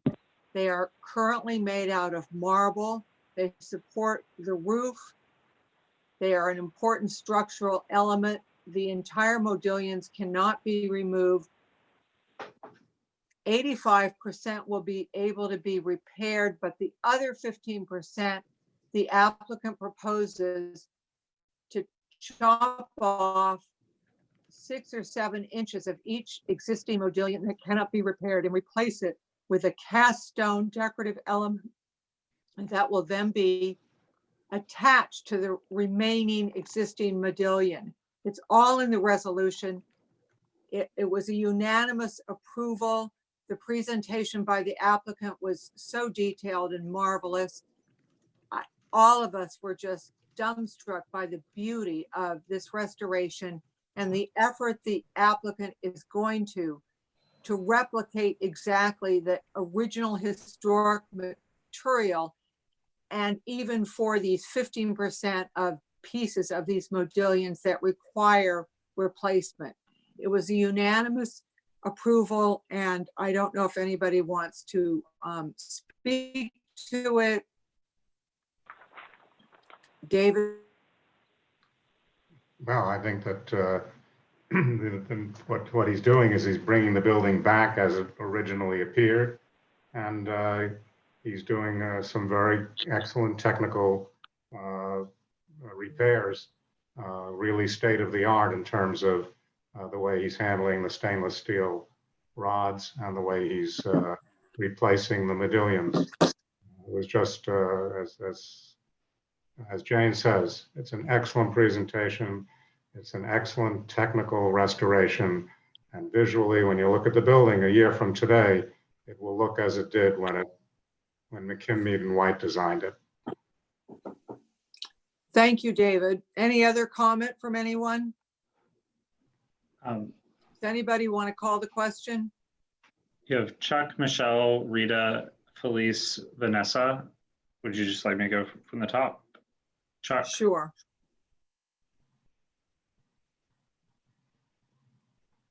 Yes, I'd like to call a question. I just want to make sure there's nothing substantive, Chuck, and I appreciate that. I'm sorry, Jane, go ahead. Does anybody want to say anything to speak to the resolution, or can we go along with Chuck and call the question? There's no one with their hand raised. Okay, don't so forget, if you want to second it, use the reactions button, please. Well, nobody's called the question yet. Oh, Chuck did. Chuck Sorry, did. Chuck. Okay. Is there a second? Just use that yellow button and clap or a thumbs up. Can you see, Will? Yeah, Ed Hartzog, Rebecca, Barbara, Okay. so plenty. One is enough, so let's go to the roll. I think it's Billy's turn. Yep. Okay, so please raise your hand if you're voting no, not voting for cause, or abstaining. Everyone else will be recorded as a yes. I'll give it a few seconds so that people can raise their hands. Okay. That's a unanimous vote in favor. Thank you. Will, thank you, Jane and David. Will, did you get Valerie's vote on the second building? Yes, I believe that she was voting against the approval. And on part B, she is in favor of the disapproval. Okay, in that case, 2A is 45-1 and 2B was 46-0, so unanimous. Okay, thank you. Okay, Chuck and Craig. Thank you very much, David and Jane. Let's go to transportation for Chuck and Craig. Chuck is already unmuted. Okay, can you hear me? Yes. Yes. Let me find Craig. We have 4 resolutions, and I'll start out with the first one here, which was a revocable consent at 106 East 78th Street. And we broke it up into 2 pieces. And the one was for a snow melt system that they want to put in under the sidewalk, which would be serviced from the building. And the second one was extending out the front and changing the entrance and doing a number of things to it. And on the snow melt system, it was basically 19 plus 1 public member for, and 4 against plus 1 public member. And we took them separately, which we did. So if anyone wants to discuss that, we should, if not, we can vote on the first part A. Let's see if there's any, I don't know if there's anyone who wants to, I see Marco and Jordan. I don't know if there's anyone else, Will. And Michelle has her and hand Sharon raised, Pope. Chuck. Okay, sometimes I can't see who's the whole It's screen. okay. So why don't we go first to Marco? Why don't you unmute Marco and then we'll. Can you hear me now? Yes. Oh, okay, thank you. Madam Chair, the first one is not debatable because we have a position on April of this year. The community board opposed that extension or enlargement of the airway, and the position was almost everybody except 3 persons. One of them. Marco, I'm sorry, I'm confused. I'm not sure what you're referring to because we're talking about the snow melt system from the Transportation Committee in front of. So we're not talking about that though. We're talking about the snow melt system. That's Marco. That's the first one. You switched that. Oh, okay, I'm sorry for that. So I'm going to speak for the other one. No, the other one. That's no. Well, wait till we get there, Marco, please. Yeah. Otherwise, it gets really confusing. So let's just work on the snow melt system, and then the other one on the same building on East 78th Street. And then when Chuck and Craig get to it, you'll have an opportunity. Thank you. Part A. Sorry, Chuck and Craig. That's okay. Who's next, Will? Jordan, Michelle, Sharon Pope. Okay, Jordan. Hi, thank you. I'm a public member, so I appreciate being called on. I understand the value of having a sidewalk which doesn't have snow or ice on it. However, it is a high use of energy. And people say, oh, we would like all sidewalks in our community board to be free of ice. Well, where is that energy going to come from? Much of it would be electric. And I'm assuming that if this is the area that wants electric heating for the sidewalk, that this is the area that will be happy to house either the 1 or 2 new power plants that are needed, potentially on top of Park Avenue where there's a little bit of green space. So one by one, nothing wrong with them, but the very concept of melting all the sidewalks in CB8 is an energy disaster. Thank you. I think that there may be others who want to speak. Michelle, do you want to speak? Is next, I believe. Michelle, can you unmute Michelle? Yes. Yeah, I'm in support of the snow melt system. I don't think there's any danger that every street in our district is going to have an application for a snow melt system. It comes up in front of the townhouses primarily. I'm in favor of that. But my question is, I have not been able to bring up any of the agendas or the minutes.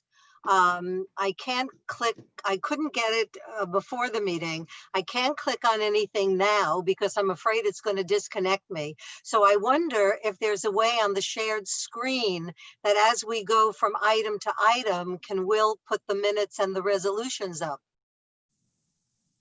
Because usually we have them in front of us. Can we arrange for that?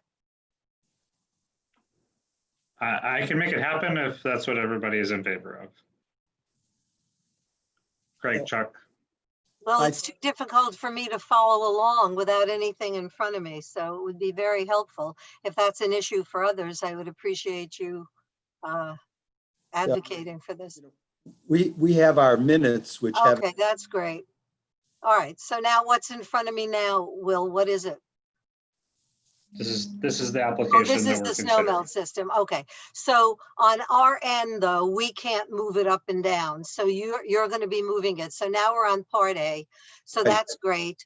If there are no comments, I'll call the question, but I'm happy to withdraw that if there's other commentary. And There's if you, other hands up. okay, fine. I see Sharon Marco and Barbara Rutter. I know Barbara Rutter has a comment. I thought did you just, yeah. I don't know if Sharon wants to comment on Yeah, this. I just have a clarification. You mentioned that the snow melt system would be serviced from the building, and the clarification that I wanted to make and that I understood at the committee level is that it would be serviced from inside of the building. So I just wanted to ensure that everyone knew that the mechanics and maintenance of the system occurs inside of the building and nothing happens outside on the sidewalk. Yeah, that's what I thought I was saying, but thanks for the clarification, Sharon. Appreciate it. I don't know whether Marco has a comment. Marco, on this one, the snow melt? Oh, yes, I do. Can you hear me? Yes. Oh, okay. So in this case is the applicant came unprepared to present the functioning of the snow melting. She doesn't even know what kind of liquid is going to use. She was mentioned antifreezing, but she wasn't sure. I think she may be referring that it's a refrigerant. But the issue right here is I don't mind that the system create a better standard of living for the community, especially for the handicapped and for the senior, to clean with this system. But my concern is how is going to work this system? Is the system is going to work with a thermostat? If that is the case, so as soon as 32 degrees start reaching the outside, the system start working. So if there is no snow, so it's gonna be warm up the sidewalk without no snow. So the second part, it should be, oh, the owner will do manually. Okay, that is fine. But she didn't explain anything like that. Because if it's going to start wasting the energy without using for the purpose, which is the removal of the snow, it means I think it's completely wrong. The applicant may have money to waste, but everybody, we have the moral obligation to preserve and protect this environment. And that's, I think, this is what I'm opposing, because the applicant came completely unprepared. Thank you. Okay, Barbara Rutter. Barbara. Okay, I forgot, wasn't prepared. I thought you were doing it. I'm sick of talking against it. I know about the system. I will just tell you some fallacies. To say that it's inside is just not totally true. The switch that turns it on and off is inside. Obviously, whether it's tubing or wires or whatever, has to be under the ground because it's not going to warm the sidewalk if it's inside. So that's number one. Number two, it was erroneously called an ice melter at the transportation meeting. The presenter made it very plain that it melts a very little bit of snow. And I think it was you, Chuck, that asked, does the snow melt? And she said yes, and then they have to come out and clean it. I think it's much more dangerous. Anybody that accused me of not being for the handicapped or senior, I do take offense to it. It's my passions in life to care about people who need help. But this, I think, is much more dangerous. The people I know 2 friends that broke limbs, and it was because of black ice. So if you cannot shovel 1 inch of 12 feet, they can do it with a broom, which is all it is. How hot can it be? I don't think anybody that walks a dog wants a very hot sidewalk. Obviously, this is not going to be anything more than the most minor of melting. If it really did help, I also like to walk on unsnowed, but I particularly like to walk on uniced sidewalk, and I'm afraid this is more of a menace to seniors and disabled and anybody else than anything else. There's nothing like walking on ice to make it dangerous. So the whole thing is if you think about what it can be, obviously the whole thing is not in the house. The house is not going to melt the sidewalk. Obviously it can't melt very much. It would be too hot to melt very much. Obviously, if you melt a little snow, it causes puddling, which will turn to ice, which is very dangerous. So let's make sure we give it the right name, which is a little bit of snower and not a de-icer. I Comments on it. I think, Barbara, you know, we've had a number of these snow melt machines, and obviously the piping is in the sidewalk, but I think that's where you have to do most of repairs are inside the building. Do we know that? Machinery. Do you know, have we ever gone back and said, why is the sidewalk being undone? Is it because of it? We know that sidewalks break, you know, the winter, there's cracks in the snow. I understand. I mean, we don't know whether it's caused problems with the sidewalk, which means that we're inconvenienced, and, you know, seniors and disabled and everybody else has to walk in the street while a sidewalk is being redone. We've never heard of those problems. I know. Let me ask. We didn't hear. I don't want to take too much time because Rita, I think Rita Popper wants to speak. Jordan has already spoken once. I think Rita Popper wants to speak also. I would like to make a motion to approve Part A. Well, yeah, I think it is. The motion's on the floor. Are you calling the question? Call the question. Okay. Is there a second? Okay. So why don't the secretary call a roll? If you would like to vote no, abstain, or not vote for cause for item 1A, please raise your hand. Barbara? Barbara Rudder, you'll have to unmute yourself. Barbara Rudder. I forgot. No. Thank you. Russell?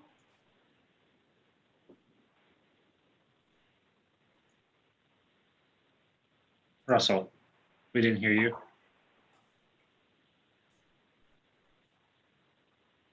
Russell?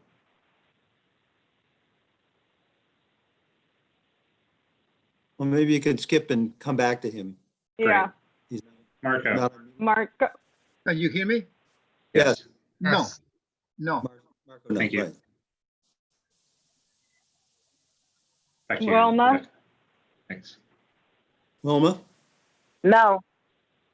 Barbara Chalky?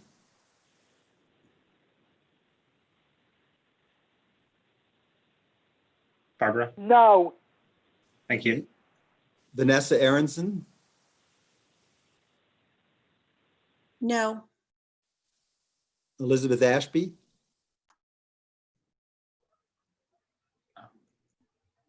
Elizabeth? Elizabeth?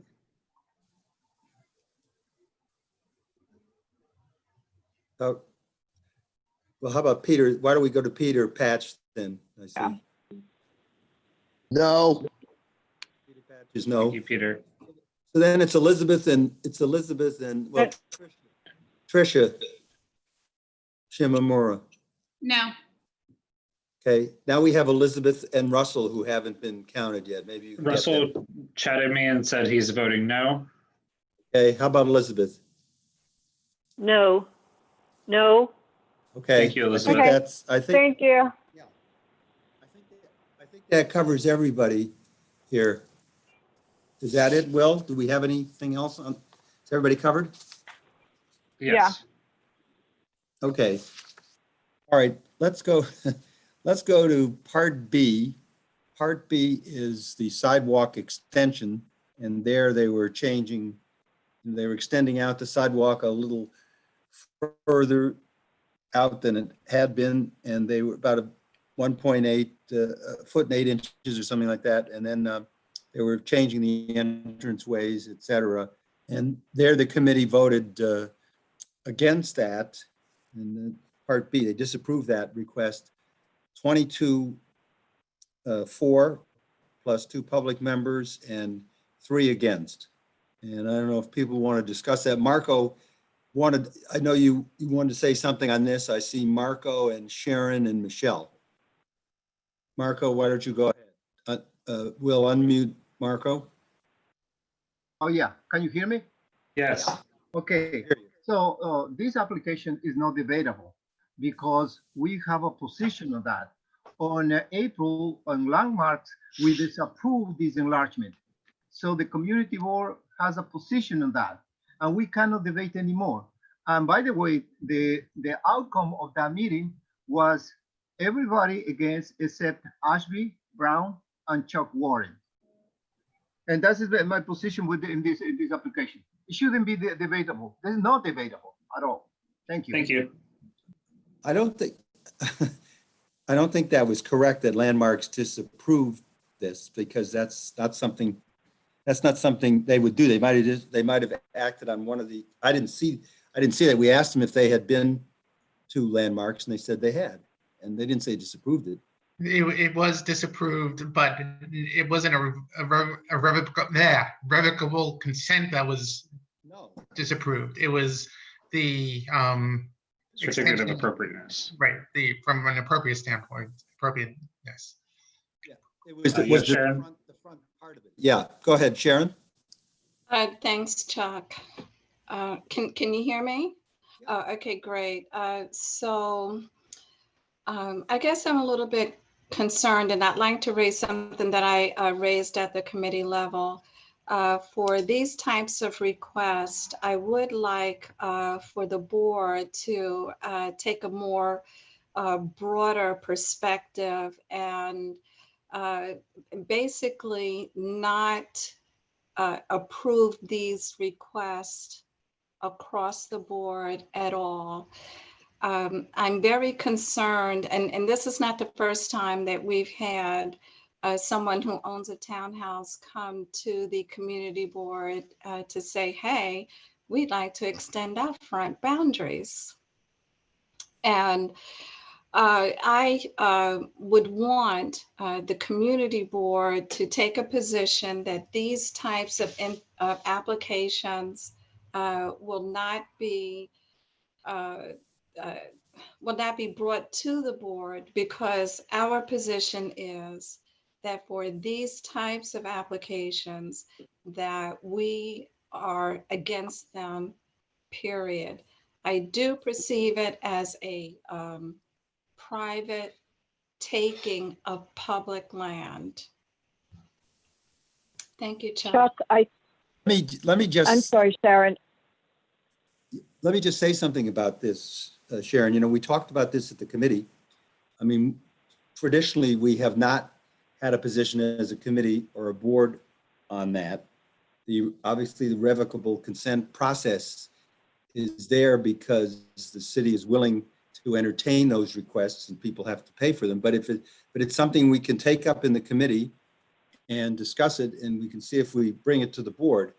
And it seems to me, you may not want to have a situation where we say we're not going to consider them if they just then decide, okay, the board's not going to consider it. I'm not going to take it before the board, and I'll just go directly to the Department of Transportation. And I would assume that these requests would be, most of them would be approved. So you may not want to do that, but I think I don't want to take up a lot of time with this discussion, because I think that we should go back to the committee and we should discuss it fully, and then we can come back to the board with whatever we decide on. Okay. You have Michelle and Rita Popper who have their hands up. Yep. Yeah. Okay. Yes, Chuck, those were my sentiments. Even though we've many times in this committee had traditions of disapproving certain things, but we never want to be in the position where they don't come to us. That's a very difficult position to be in. It's not in our best interest. So they can come, and traditionally we disapprove them. I know I usually do. I also wanted to make a point with this specific applicant.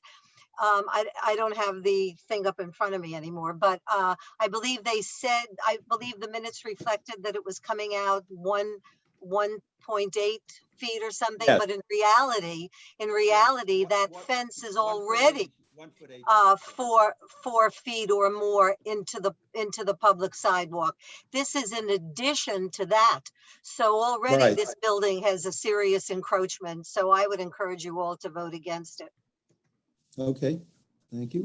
Rita Popper? Can we unmute Rita? Yeah, Rita, you may have to push a button.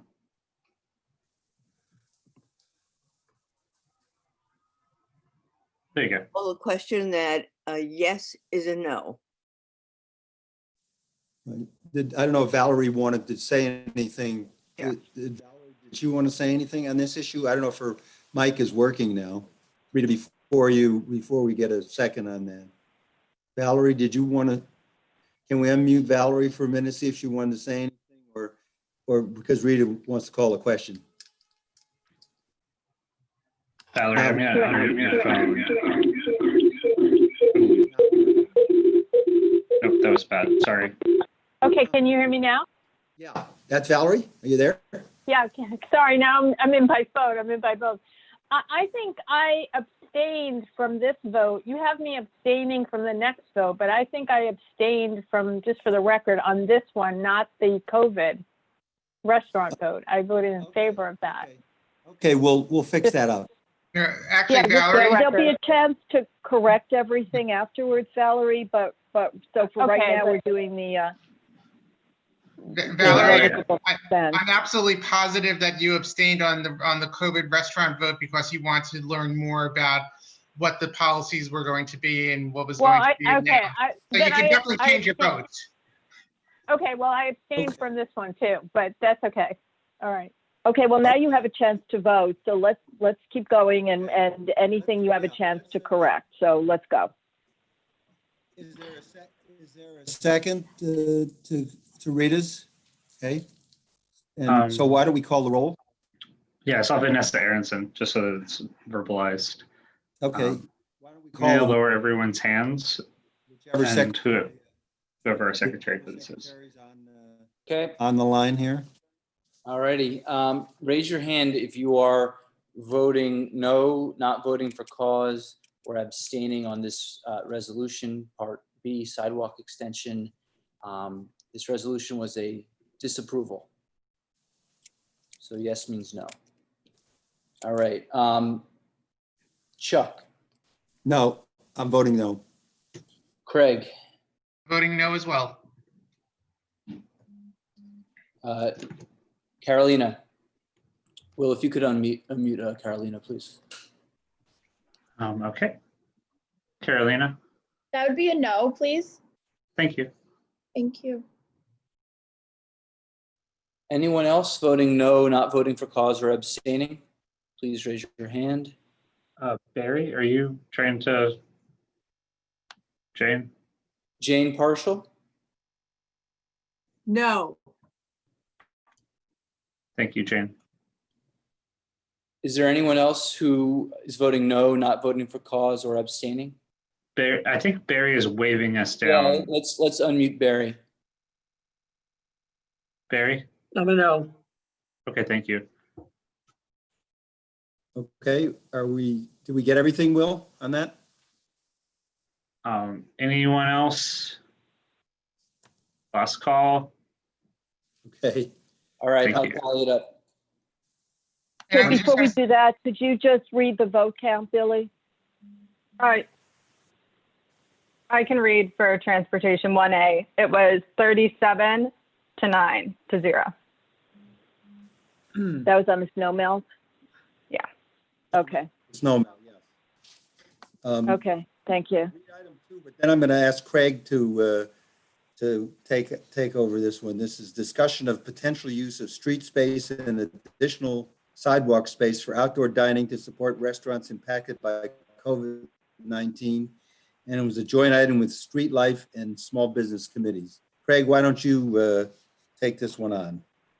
Sure. So we had a challenge in that we held our meeting literally the day before the mayor announced that they were going to put forward a policy that was going to be overseen by the Department of Transportation that would essentially allow restaurants to be able to use any curb space in front of their restaurants.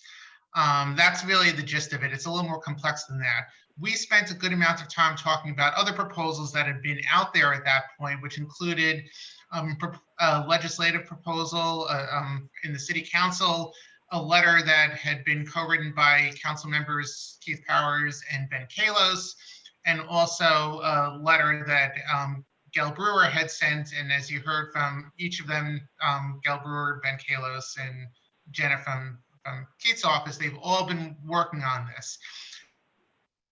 And we did the best we can to try to come up with a resolution where we try to balance the needs of restaurants regardless of where they're situated, because we had concerns that we had infrastructure that could potentially interfere with the ability for restaurants to be able to use the space in front of their restaurants, whether it be because they're located on First and Second Avenues, we have bus lanes and bike lanes, although DOT indicated a willingness to perhaps shift bike lanes if necessary. They said it would be harder or more unlikely to be able to move bus lanes, or place restaurants that are in front of fire hydrants or other locations where they would not be permitted for some reason to be able to set up some outdoor seating. So we discussed the curbside, we discussed the ability to provide additional sidewalk space, and the resolution reflects the expedited ability to provide sidewalk cafe license approvals and access to street space, including parking spaces, as determined appropriate by New York City DOT, as long as pedestrian sidewalk lanes are maintained and other social gathering and social distancing guidelines are followed. And we also spoke to the need for any restaurants to participate, that any restaurants participating refuse service to anyone not wearing a mask or face covering. The other piece that played into this as well was last night the Small Business Committee held a meeting and we had a follow-up discussion reflecting some of the guidance that we heard from New York City Department of Transportation from the mayor's announcement from earlier, from a couple of weeks back. And also, as was alluded to last night, and I was on a webinar with the DOT commissioner yesterday, and she said, expect more news later this week. So tomorrow or Friday, I think we'll hear more details about how the DOT is going to implement the plan. But there was further discussion last night at the Small Business Committee, and I know that there is interest in adding or putting forward a friendly amendment to the transportation resolution to be able to add some elements, especially regarding the ability for bike lanes to be moved if necessary and to provide protection for both cyclists and any restaurant patrons who are going to be using the outdoor space. So that's basically an overview of where we landed as of last night. I'm sure there will be questions and happy to entertain them.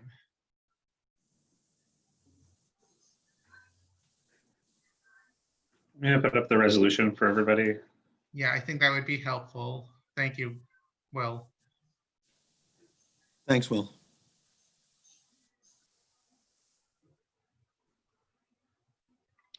It goes on 2 pages. Right. So get your magnifying glass out. Sorry. Well, maybe just the resolutions itself, the resolve will, instead of all the. Just the be it resolved. Okay. Yeah, I think that probably makes it sense. it easier to read.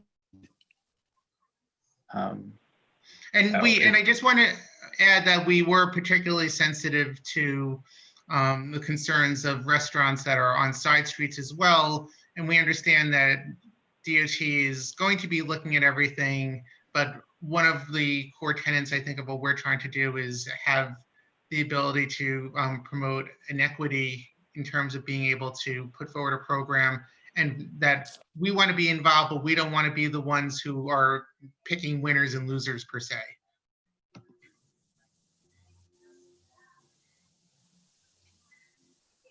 And I see Elizabeth raising her hand, and I have a feeling she is going to speak to a possible friendly amendment. Thanks, Craig. Yes, we had a long discussion of this last night at the Small Business Committee meeting, again, where our focus was on both supporting our local restaurants and their ability to build back their business as much as possible while they cannot fully utilize their interior space. And we had representatives of DOT there who clearly are looking for some guidance from the local community boards as to both their support and issues around bike lanes and use of parking spaces. So we wanted to propose a friendly amendment to the existing transportation resolution, specifically related to maintaining protected bike lanes and our support for DOT's relocating those bike lanes if that will help make it safer for restaurants to be able to utilize expanded outdoor seating and parking spaces. So I think the specific language was, be it further resolved that any expansion of outdoor seating on 1st and 2nd Avenues maintain the protected bike lanes and prioritize the safety of restaurant personnel and staff, and that Community Board 8 supports DOT temporarily shifting bike lanes as needed on 1st and 2nd Avenues. And I think personnel was meant to be patrons and staff.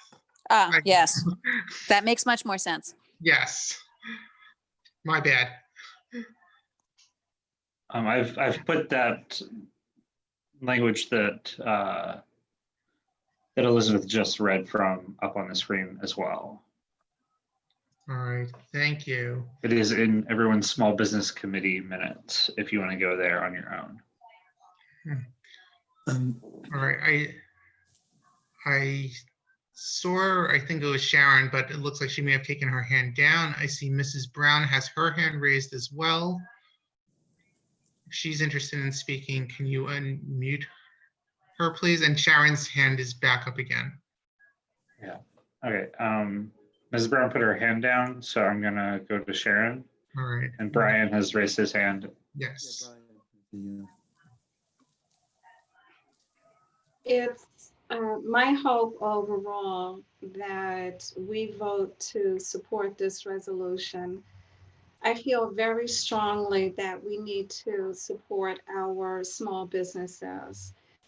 And I've never thought that I would be living through a pandemic. I never thought that the city would be brought to its knees in this way, particularly with so many people hurting and so many people impacted overall. Our electeds have given us some thought in terms of what they think should happen to help our small businesses. They are, and in particular, restaurants. They're really one of the most, in good times, one of the most vibrant aspects of our New York economy. And I would hope that my fellow community board members will support this resolution. I'd like to ask for some clarification from the Small Business Committee about temporarily moving bike lanes.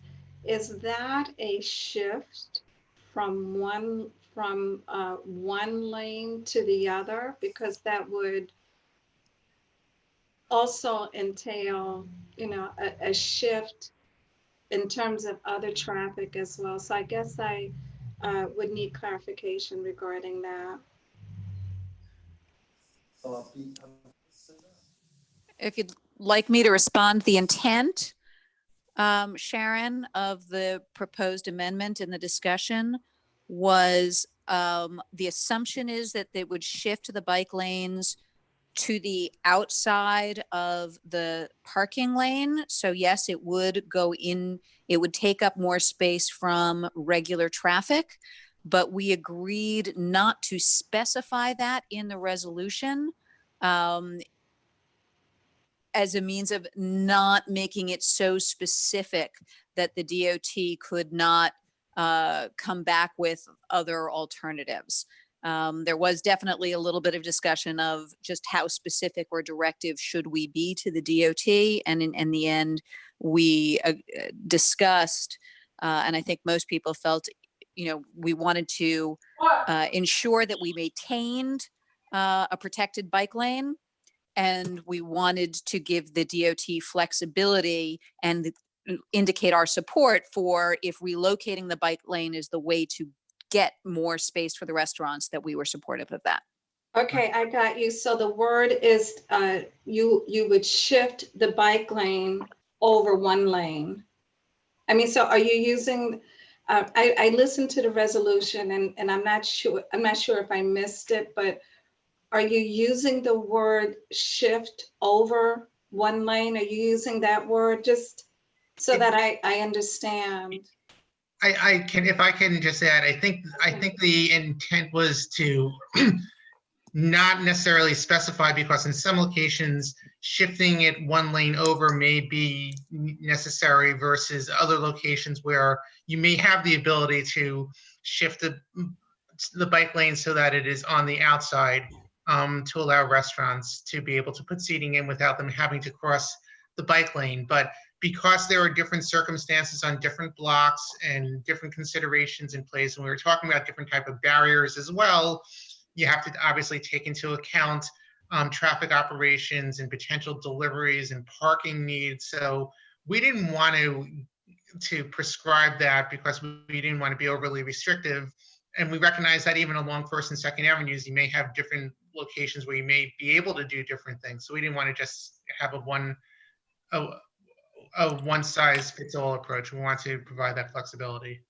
So if I'm able to ask, what about those areas then, following up your statements, Craig, what about those areas where it's not possible to, for example, shift the bike lane over to the next lane? Such as, are you talking like where there are construction zones currently, or other? I mean, yeah, I mean, that's a possibility. What you said was that you wanted to have some flexibility, which absolutely makes sense. So in having that flexibility in some areas where it's possible to shift the bike lane over, but there might be other areas in where it's not possible to do it. So if it's not possible to do it, does that mean that the bike lane remains where it is? I don't know if that's how it will play out. I think that's the reason why we try to make sure that we language specify that we maintain a protected bike lane. And I think that may be where you're going with it, but we want to make sure that with the temporary seating in place that we're not doing one at the expense of another. And I think we all have to be realistic in that we know there are going to be certain locations that it's going to be really challenging. And that's, I think, why we were having discussions regarding how to perhaps use shared spaces or even the use of side streets, whatever it may be. We want to give every restaurant an opportunity, even if they're, as I said, unfortunately situated in a place where you just can't place seating in front of their door fronts. Okay, thank you, Craig. We got a bunch of speakers here, Craig, so let's, yes. Brian I Thank think you. yeah. Yeah, and I know that if, just looking at the list, I know that if we don't mind, if we could just allow Valerie to speak as well as co-chair of the Small Business Committee. I know I got a chat message saying that she was hoping to speak. So I think it would just be fair before we get to other comments to let her, as a co-chair of that committee, to chime in. Oh, can you hear me now? Yeah. Is it working? Okay, thanks. I just want to say, Sharon, I mean, we spent a lot of time talking about this last night, and the idea really is to, since individual restaurants have to make these applications and we want them to be adjudicated, for lack of a better term, as quickly as possible, we wanted to give DOT as much flexibility as possible with respect to how they would shift anything. I mean, and give them that kind of flexibility, because what we were getting tied up was trying to, as Craig says, a one-size-fits-all approach. So I think we all have to be flexible in terms of our usage of the sidewalk and the streets, be it car, bike, pedestrian, street vendor, restaurant, and just let them see by virtue of the applications what the best solution is, maybe even on a block-by-block basis. And so to try to come up with all the possibilities, it was just too much time, and this is a very urgent question. And so we wanted, and that's why we came up with the friendly amendment to give DOT and whoever is going to be looking at this, again, as much flexibility as possible. So, so that's where we are. That's all I wanted to say. And I think it's safe to assume that we will be quite possibly discussing this again at the next Transportation Committee meeting, depending on what type of guidance is put forward over the next couple of days or announcement by the mayor or DOT. Right, exactly. That's the other piece of this. Even though we're in day maybe 111 of the COVID lockdown, there doesn't seem like there was a really concerted effort to really be ready to do this. And so, at this point, restaurants cannot even apply to take the temporary space. So again, we'll probably have to look at it again, but we wanted to at least put out there so that the DOT and the mayor would be aware that we were supportive of looking at any option that would help these people get their businesses off the ground as soon as possible. Right. Thank you. I guess Brian is next, right? Brian Correa? Yes. Yeah. Hey, thank you. Yeah, I am supportive of this amendment. I think the drawbacks that I had last night about it, I was missing the term, and I know there was versions of it flying around in the chat on the as needed by DOT basis. My concern if we didn't have that verbiage in there was twofold. Number one, hoping that we're opening this up starting on Monday, if we were asking DOT to shift all the bike lanes in First and Second Avenue without using the as needed, and they ended up going through with that, it would cause a delay in restaurants being able to use, the outdoor seating. Second piece of it was, if we were asking them again to shift the entire bike lane, I felt like there was a safety issue for the bike lane when it has multiple shifts. For instance, between 74th and 69th, where it would shift and then it would open back up on the bus stop there over on 72nd where the queue lets off. And then it would start again past 70th. It would shift again. So I just had a little concern with the shifting too much and the safety of people riding on the bike lane. But as it is right now, I think it's a good amendment. Cost? I think Cost is next. And Yes. then mute Cost.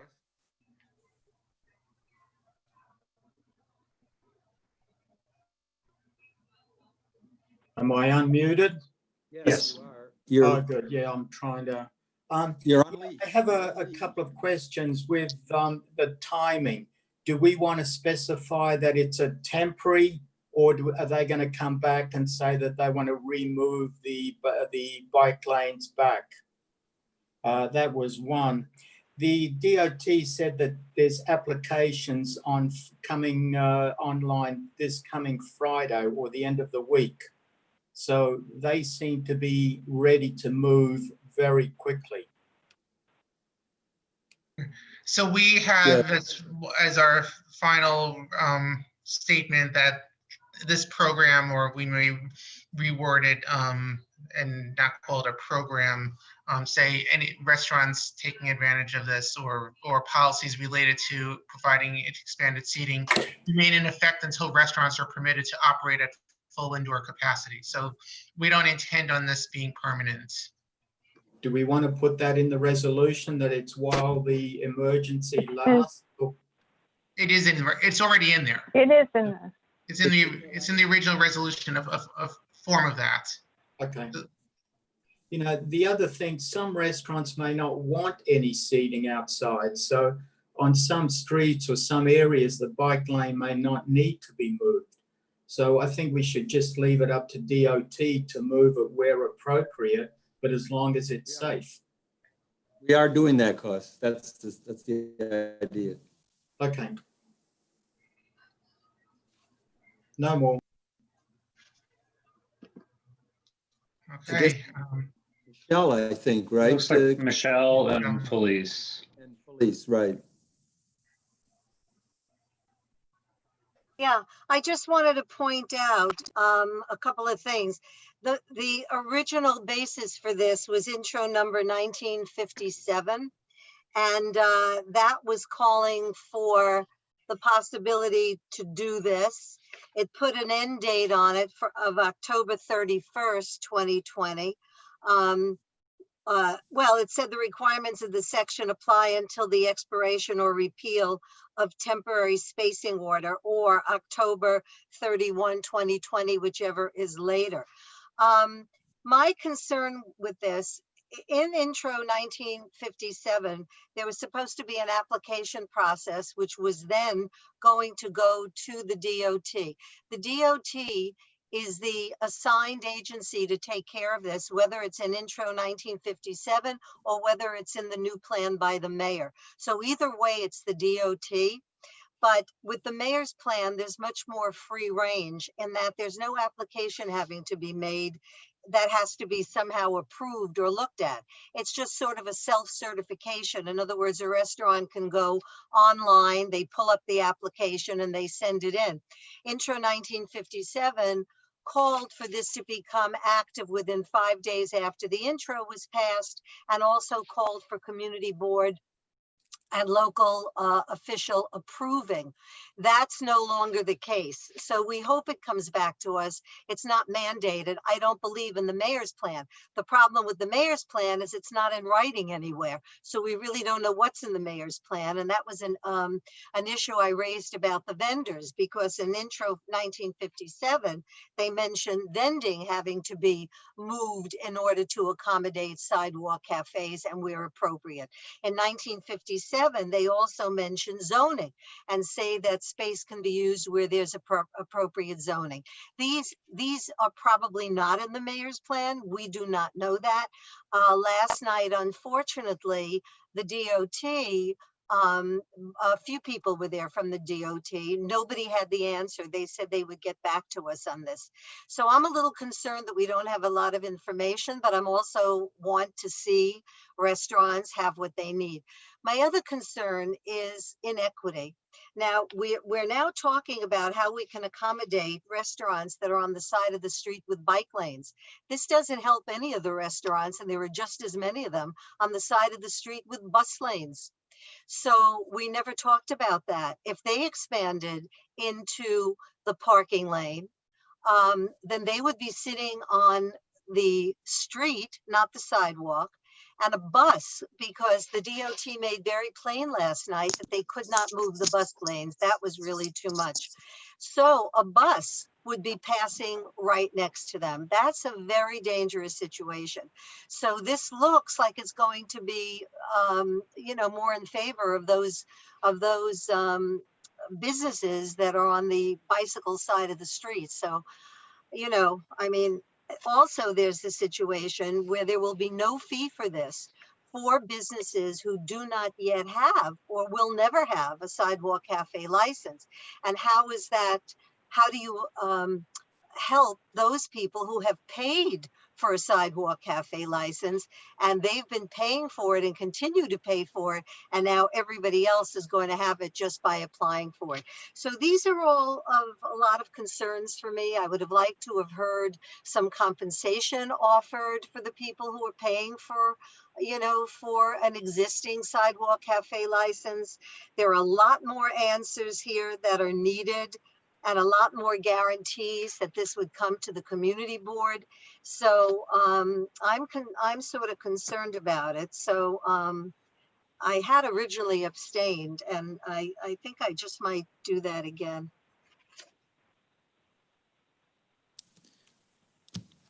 Thank you, Michelle. I'm done. Thanks. Thank you. All right, it looks like we have Felice next. Yeah, Felice, right. So I think the team did a great job in revising the resolution, and I support it. I just wanted to add an issue that came up from some of the business owners at the Small Business Committee meeting was about how to handle expansion beyond the general area of their business. If there was a closed storefront next door or some other vacancy or just a change in the hours. And I'm not sure that there's what role the community board would play, but I think perhaps providing some flexibility or some support for the business owner's ability to expand beyond their direct footprint in front of their business as a way of being able to maintain the social distance and still have, you know, more than 2 or 3 people sitting outside.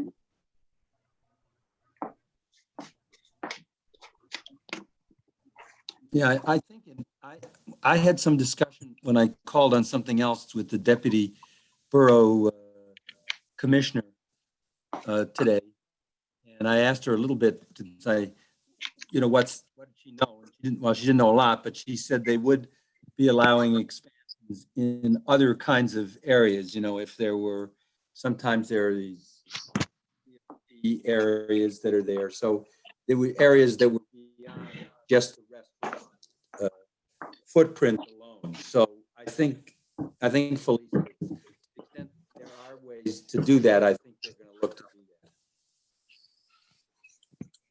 that. Did anyone else have problems hearing? I was having problems hearing Chuck's response. It was, the audio kept cutting out. Oh, Yeah, it looks like others as well.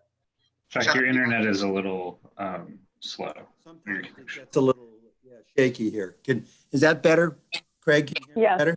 For the moment. Yeah, what I said, I talked to the deputy borough president, and she told me that they're going to be looking to expand beyond just the footprint of the restaurants if there are spaces that look appropriate for them to expand in.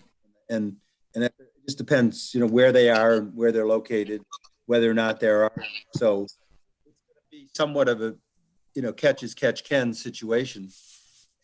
But I think it's important to get this program moving and give some relief to these restaurants that have been closed up and that may close up permanently without some relief. All right, thank you. Next we have Billy, who hasn't spoken yet, and then Sarah Chu, who also as a co-chair of the Small Business Committee should have a chance to speak as well. Billy, I just muted Okay, you on accident, sorry. Well, look, I was going to call the question, but I think, Sarah, as co-chair of small business, should have an opportunity to speak. And then maybe you come back to me. Sure. Why don't we unmute Sarah? Hi, I just wanted to say really quickly that we do have a lot of questions remaining. And unfortunately, when we had our small business meeting last night, the DOT hadn't finished its guidelines, and they said that they would be ready by the end of the week. We compiled a list of questions that people had that DOT was unable to answer yet because they hadn't released the guidelines. So if you have any questions that we didn't get down on our list, please let us know, because we do want to send those questions over to DOT at some point. So just making a plug for gathering more questions so we can get a better understanding of this program as it rolls out. Okay. Thanks, Billy. Go back to Billy. Yeah, call the question. Is there a second? Okay. I see Vanessa seconded. Can we call a roll then? Which secretary? Yeah. So can everyone who has their, thank you. Please raise your hand if you're voting no, abstaining, or not voting for cause. Michelle? Abstain. Abstain? Yeah. Thank you. Anyone else? Anyone? Okay, thank you. Okay. Okay, the next item to vote on is really item 4, which Chuck, is, I'm sorry.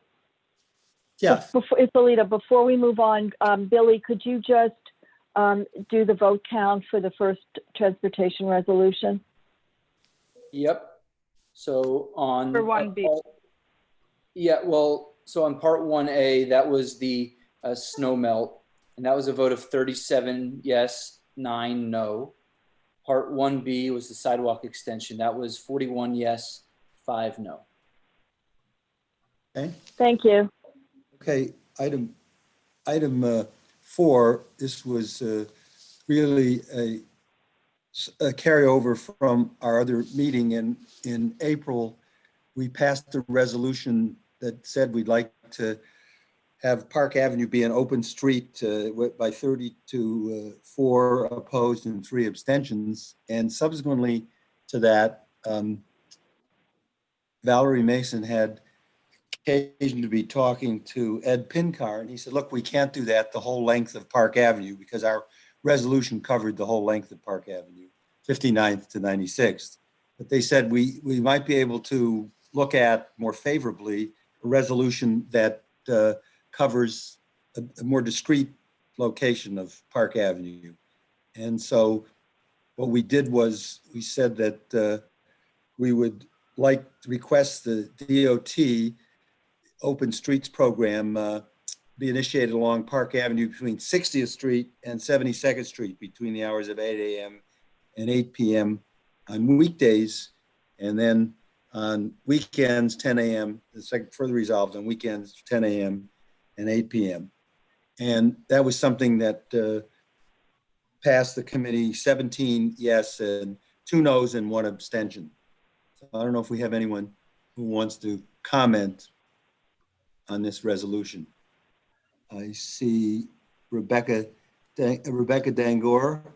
Rebecca, want to say anything? I have 2 comments. The first is that in this resolution, there's no end date. I know we use the term until social distancing is no longer recommended or something in the original. So I think it's important that there is a end. I agree. Written. We'll add that. I agree with that. Because otherwise that was in the original resolution, and I just forgot to carry that forward into this, but absolutely. Yes. Okay. And the second thing is I'm still worried that this might be overreaching, because initially what Valerie had said is for it just to be closed on weekends. So I just want to make sure we are focused enough to get something to happen instead of trying to still ask for too much and being rejected. Yeah, I guess the committee in the end, Rebecca, I understand, basically said, let's give it a try. I mean, if they come back and they say, well, we can only do it on the weekends, then obviously that'll be fine too. Yeah, but most importantly, the addition of an end. Right. Thank you. Yeah. That's helpful. Okay. Yes. See some more comments here. Sherry Weiner. Yes, hi. Yeah, that the point about an end date, I had raised that the last time, and I'm glad we're putting it in there. My concern is that it's going to become more like a park as opposed to a promenade. You understand the difference? I think people are just going to sit out and picnic on Park Avenue, which I don't think is appropriate. I like the idea of restricting it to the weekend as opposed to every day. I mean, people are starting to go back to work, and I think there'll be less pressure on the parks. But if there is going to be pressure, it'll be on the weekend. So my recommendation, and I'm not sure how in a parliamentary way to do that, I would like to restrict it to just the weekends and not have Park Avenue open all week. Okay, well, why don't we get some further discussion, Sherry, and then we'll see how we want to handle that. A lot of people I see, why don't we have Valerie is next. Valerie has been very much involved in this, but why don't you Valerie? Oh, hi. I two things I wanted to say. The first is that, I think that we see what's happening. Just because it's an open street, there will be cars that are allowed to go through it, just like East End Avenue at the 5 mph speed limit.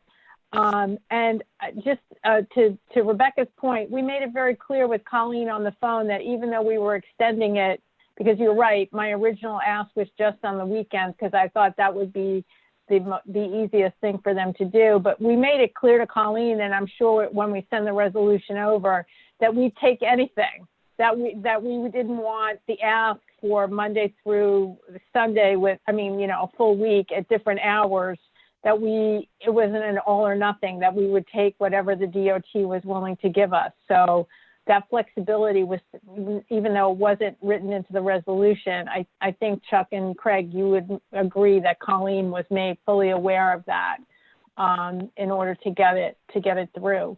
But in terms of, people picnicking on Park Avenue, that is not happening on East End Avenue. I would not expect that to be happening on Park Avenue. Truth be told, I've seen people sitting on the Meridian up at like 80th Street now. So there's quite frankly nothing that would prohibit anybody from doing that right now. So, we're trying to, look, if it gets out of hand, it gets out of hand. But I think to think that people are just going to take over the street and start putting, blankets down when they know that cars can come through at any moment, I'm not sure that that's really going to happen. Yeah, I think Craig reported at our committee meeting that East End has worked very well. Traffic, there's traffic that goes there at slow, mileage, and it's worked very well on East End Avenue. And right, I've seen one anomaly in my time, and I literally sit at my table overlooking the end of the open street. So aside from the one time that there were 2 people who started fencing there, which was the most hilarious thing I've seen, I've seen nothing that is out of sorts and that would even raise the eyebrows of anyone. Thank you, Greg. Barbara Rudder, I think, is next. Can we unmute Barbara? Barbara, you may have to push a button on your screen. Okay, Okay, I'm repeating what's said, but I do want to say it again. I think anybody that has any fear should go to East End Avenue. I will tell you my experience for going. Not only do cars go slowly, it's like nothing. We just move a little bit away and they go. On one time during more of the height of the horror that we're going through, an ambulance did come, stop at 75 East End. We all just moved out of the way. There was no problem with an emergency at all. I think if anything, Park Avenue is a wider street and will be better. It's just, it gives you a breath of air. And I think if anybody has any doubt, go to East End Avenue and see how it just helps the community to walk and feel safer along the way. I do have a question. I don't understand why we would want an end date. I think we're all very uncertain when anything's going to end. Can you explain why you would want an end date? Well, once it's over, I think the idea was like in the original resolution, once things are over, you'd want to put things back in terms of traffic. Absolutely. But we don't know an end date. So when you say an end date, do you mean January or March, or do you mean a specific date or just? I think the original resolution, Craig, I don't know if you have it handy, the original resolution basically says when, when this is over, essentially. Oh, that's fine. the Okay, I thought you meant an end date as such, a specific date. Right, I think that was the one where we talked about public health experts saying that there's no longer need for social distancing, if I recall. Yep. Okay, that's fine. Yeah. And then I was also just going to add that if we are talking about longer term changes to any street, I think we would need to take that on separately. There's a lot of discussion about potential longer term different uses for streets and learning from this experience, but that should be totally separate. That's a different issue entirely. Exactly. Yeah. This is just the emergency situation that we need to get out. And I walked today and I walked along Fifth Avenue. It's still crowded, even though it's a weekday. So we still need more room and more places to walk. Yeah. Thank you, Barbara. Tricia Shimamura, I think, is next. Can we unmute Tricia?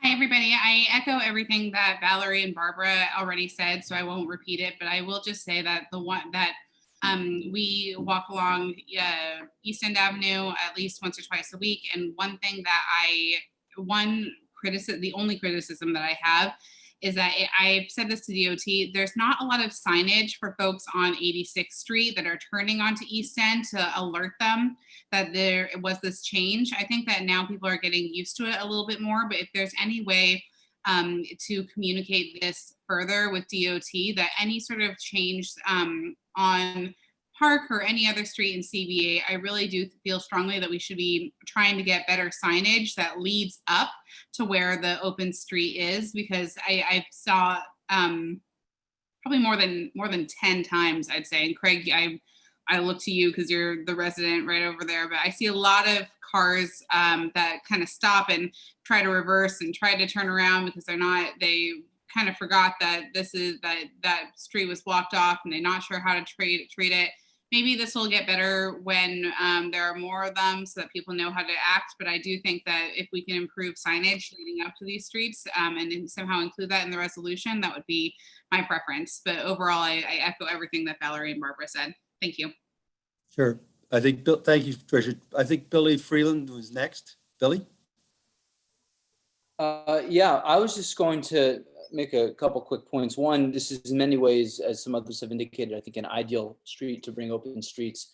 You don't have the buses going up and down, but also if you look at the width of it, if you look at how central it is, it's sort of central to both Central Park, but also more toward the river as well. It's I think perfect in that sense, and it fills a real need, which is I think the mayor and the city council have said we're going to have 100 miles of open streets in this city. Yeah. This is a great place to start if you're going to be doing that. And the last point I would just make is on this question of, well, should it be weekends or weekdays? I don't like that we negotiate against ourselves. We should be prepared to ask DOT for a lot. They often do not listen to us as much as we would like. And this is a very interesting situation where at the transportation meeting, Chuck and Craig may I don't know if they'll echo this, but I got the sense from Colleen that DOT would actually be very receptive to this proposal, which puts us very in a unusual circumstance of asking for something and potentially even getting it. So I think we should insist on both weekdays and weekends. And we've already compromised because we overwhelmingly passed something calling for a large swath of Park Avenue. And now this is limited to 60th to 72nd Street. So for those reasons, I think we should support the resolution as is. Billy, I take umbrage at the fact we do get things that we ask for. We don't get everything, but we do. So we get some things. We do. And one thing we recently got is Colleen on the record saying DOT is an incredible agency that can do anything. I think she said so. Okay. Jack Zimmerman is next. Jack, can we unmute Jack? Jack, you may have to push a button. Yeah, I just wanted to, I don't know if I'm alone in this sentiment, but over the past few months, I find it difficult to differentiate weekdays from weekends. They're all kind of the same to me these days. So I don't really see the necessity to differentiate or separate the weekends from the weekdays, but I might just be alone in that sentiment. I don't think I don't know about this resolution, but I know a lot of people who feel the same way, that it's hard to differentiate when you're at home all the time, Jack. Harrison Payne's next. Harrison?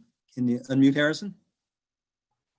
Yeah, so I think it's a really great sentiment that we definitely need more walking space in the city. I think Park Avenue is a great opportunity. The only thing I'm curious to is what the traffic impact might be, especially during weekdays when things start to open back up and we start to see more southbound traffic on Park Avenue headed towards Midtown. That's the only possible issue that I really see with keeping that big section or that significant section of Park Avenue closed during both weekends and weekdays, and maybe rush hour. That's something to consider. I don't know, for negotiating with the DOT if they decide that that is a considerable issue that they need to consider when addressing this suggestion. I don't know what other people's thoughts on that are, but Harrison, I think as things pick up and if traffic really gets heavy and there are issues, I think DOT will make arrangements to deal with that situation. They're obviously very, they're going to be concerned. I mean, there may be, who knows what happens once you get to some of these later phases here. I think we're just going to have to see. Jane Partial. Jane? Chuck and my fellow community board members, I am voting against this resolution. I was not at the original meeting, which lasted until 12:30 at night when this was voted on, but I have never had so many calls from people who live in the community board district on Park Avenue call me in opposition to the idea of closing Park Avenue. East End Avenue is a very different place from Park, and I just want everybody to know I'm voting no on this. Thank you. Sure. Okay. Were they calling from Park Avenue or were they way somewhere? Just kidding. Okay.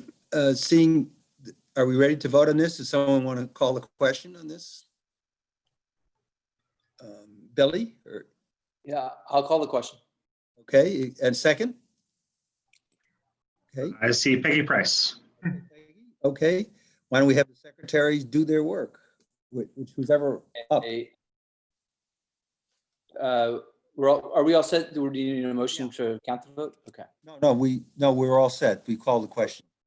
Great. Okay. I'm going to remove everybody's hands that are up right now, so they'll have to raise them again. I just want to make sure that nobody accidentally has their hands up. Yep. Okay, so you're raising your hand if you're voting no on the resolution or abstaining or not voting for cause.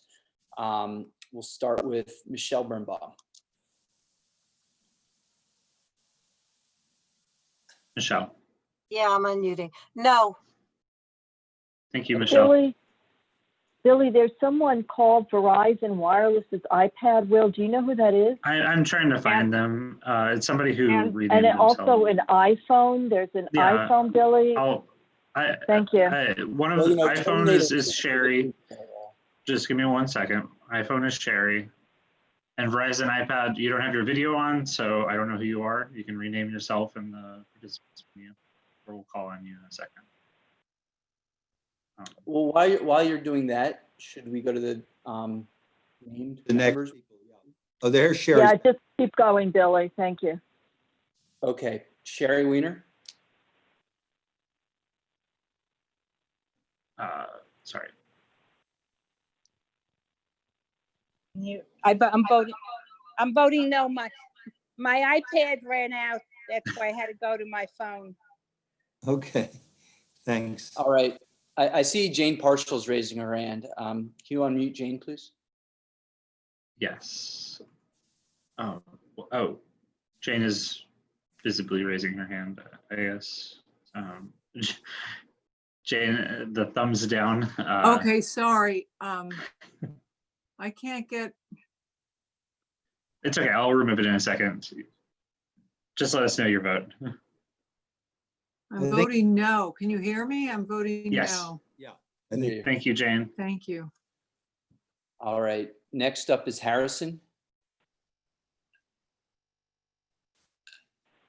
And I believe that the Verizon iPad might be Elaine. So, but we'll confirm that in a second. Yes, it is. I see her now. I was going to vote no. Harrison voted no. Okay. Okay, let's, why don't we unmute the Verizon iPad and see if that's Elaine. It is. I see her now. Elaine, you may have to push a button.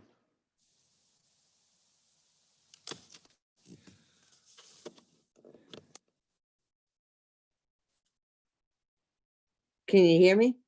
Yes. Okay, I vote no. Okay.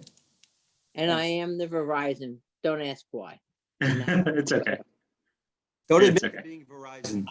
I was just going to say Terminator 2 predicted that we'd live in this world of robots and iPhones voting and attending meetings. So I thought that was prescient. Okay, Marco.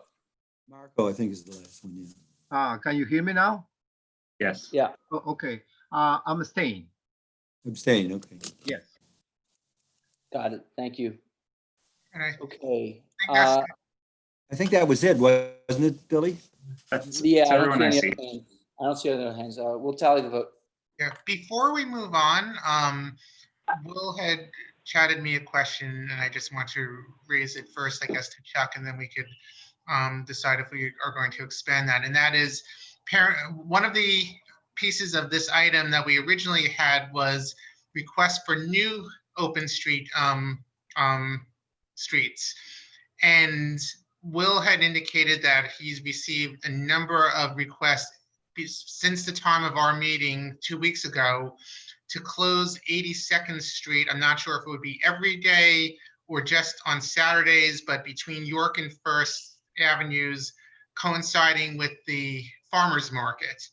I don't know if we want to consider that as a new item tonight, or because it is time sensitive, or if we should just have that as an item at our next meeting. But I just wanted to put that out. I would put it at our next meeting on that, because I think we should have notice of that. People may have big issues with that. Who knows?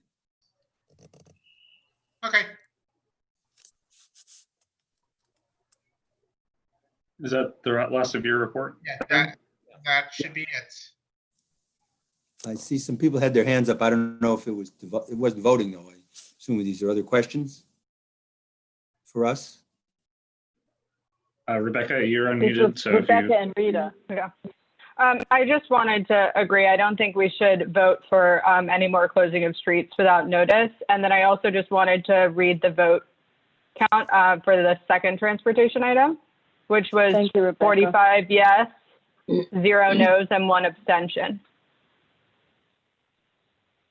Thank you. Okay.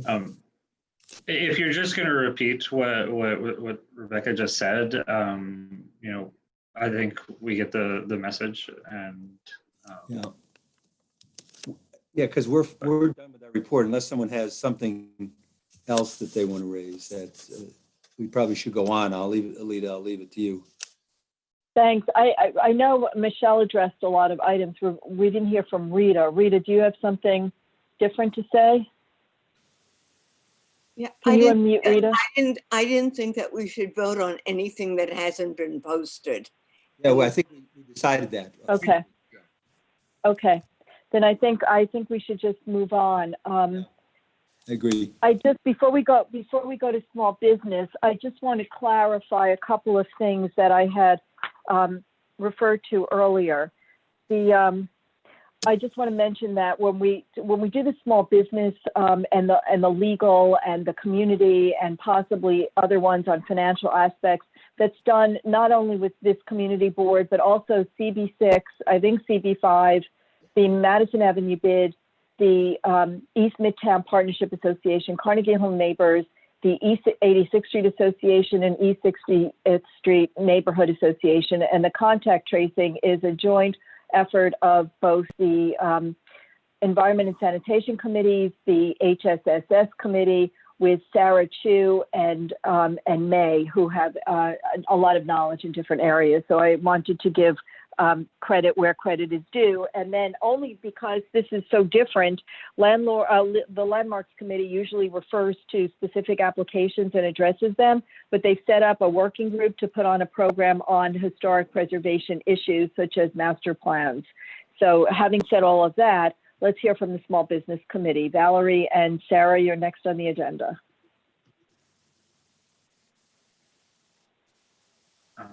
Give me 1 second to unmute them. They may not have, they don't actually have a resolution anymore since it was approved as part of the other one, but I just want to make sure that I'm trying to find them.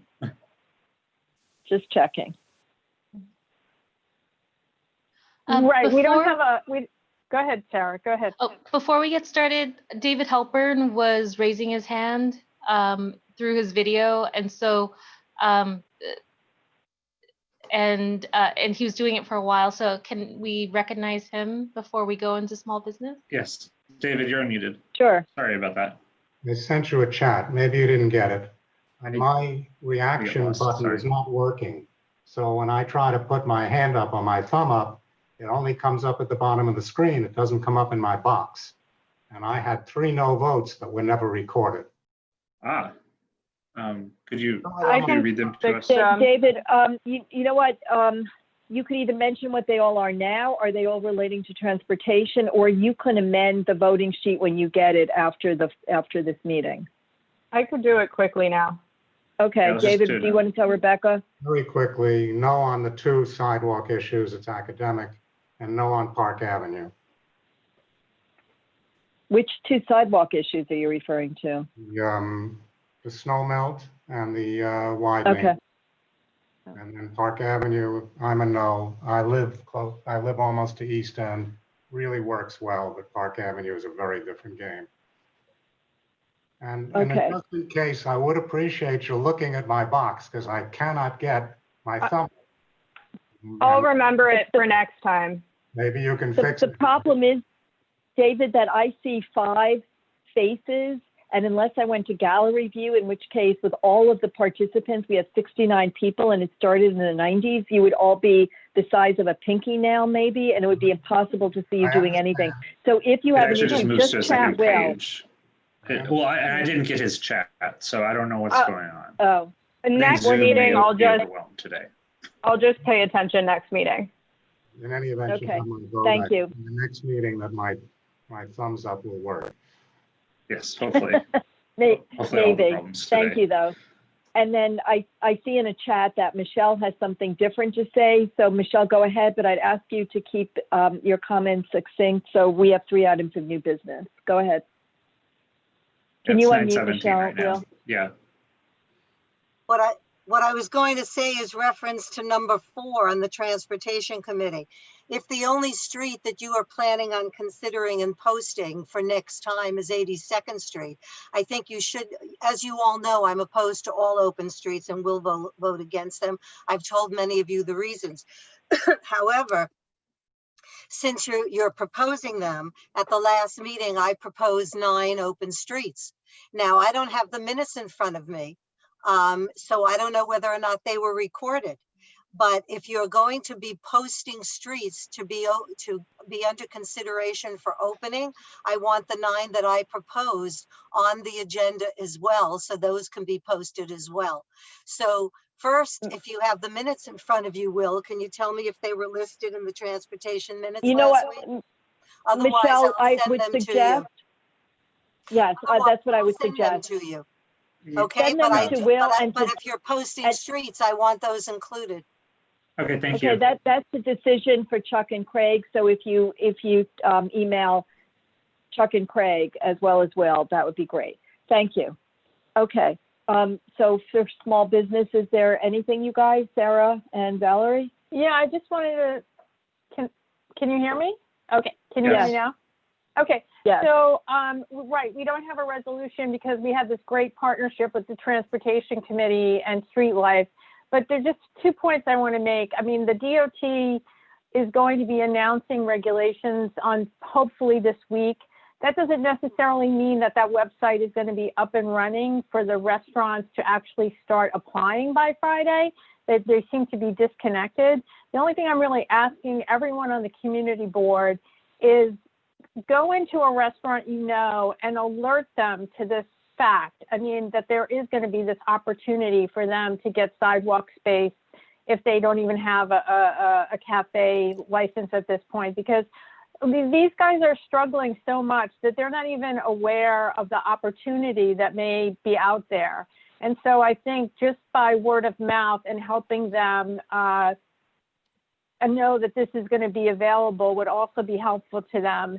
And the last thing, just 2 more points, is that, you know, we did raise the point about if you do have a sidewalk license, what will happen to you? And we raised that with DOT, that maybe that they could get some credit during the temporary period, because it is unfair that they have to pay for that when now other restaurants will be getting it for free, even temporarily. And the other thing is, this is going to be really important. However they do this, it's really going to be done by self-certification. So this whole thing about moving into the parking spaces, this is going to be like a next stage. This isn't going to be done overnight. What's really going to be done overnight is giving the ability to the restaurant to use the space that's currently outside their restaurant, even if they don't have a sidewalk cafe license, to allow them to put tables out there. But, you know, we did ask that, you know, if they did have an arrangement with a store that was next to them, if they could put that in the application. And Courtney Rancourt and Colleen said they were going to, you know, possibly propose that. But a lot of this is going to be self-certification, because for better or worse, there isn't going to be a lot of people out there really out there to enforce it. So again, I would just, you know, we can be ambassadors, all be ambassadors to try to help this restaurant community in Community Board 8 come back to life. And so please, if you're patronizing one of these restaurants now and take out and pick up, please alert them that these regs are coming out and to get these apps in as soon as possible. Thanks. That's all I want to say about it.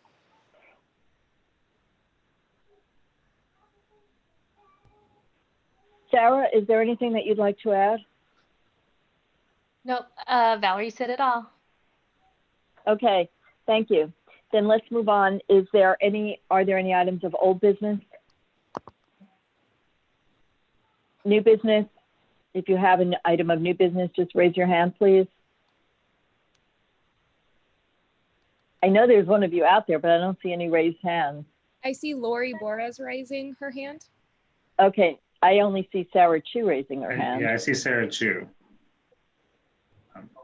Who are I you know Lori recognizing? has something, but why don't you unmute Sarah and see what she'd like to add, and then we could go to, and then we have Peter, and I don't know where Lori is. So Sarah, okay, you're unmuted, Sarah.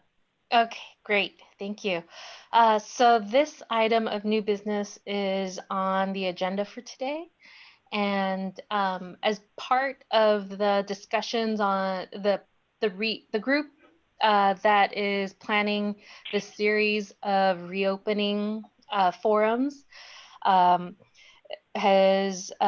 we've had an amazing partnership with community groups as well as the bids in our neighborhoods. And one of the things that our local community, our local businesses can't do is to ask the community to take responsibility. And this is an idea that Mick came up with. Most of you know Mick Malamfi, who just stepped down as a member of the community board. He was one of the owners of Ryan's Daughter. before he went full-time into his career as an actor. And Mick had this idea that we should be finding ways to help bring people together on what they can do to help the businesses as they're reopening. And you've all heard the stories of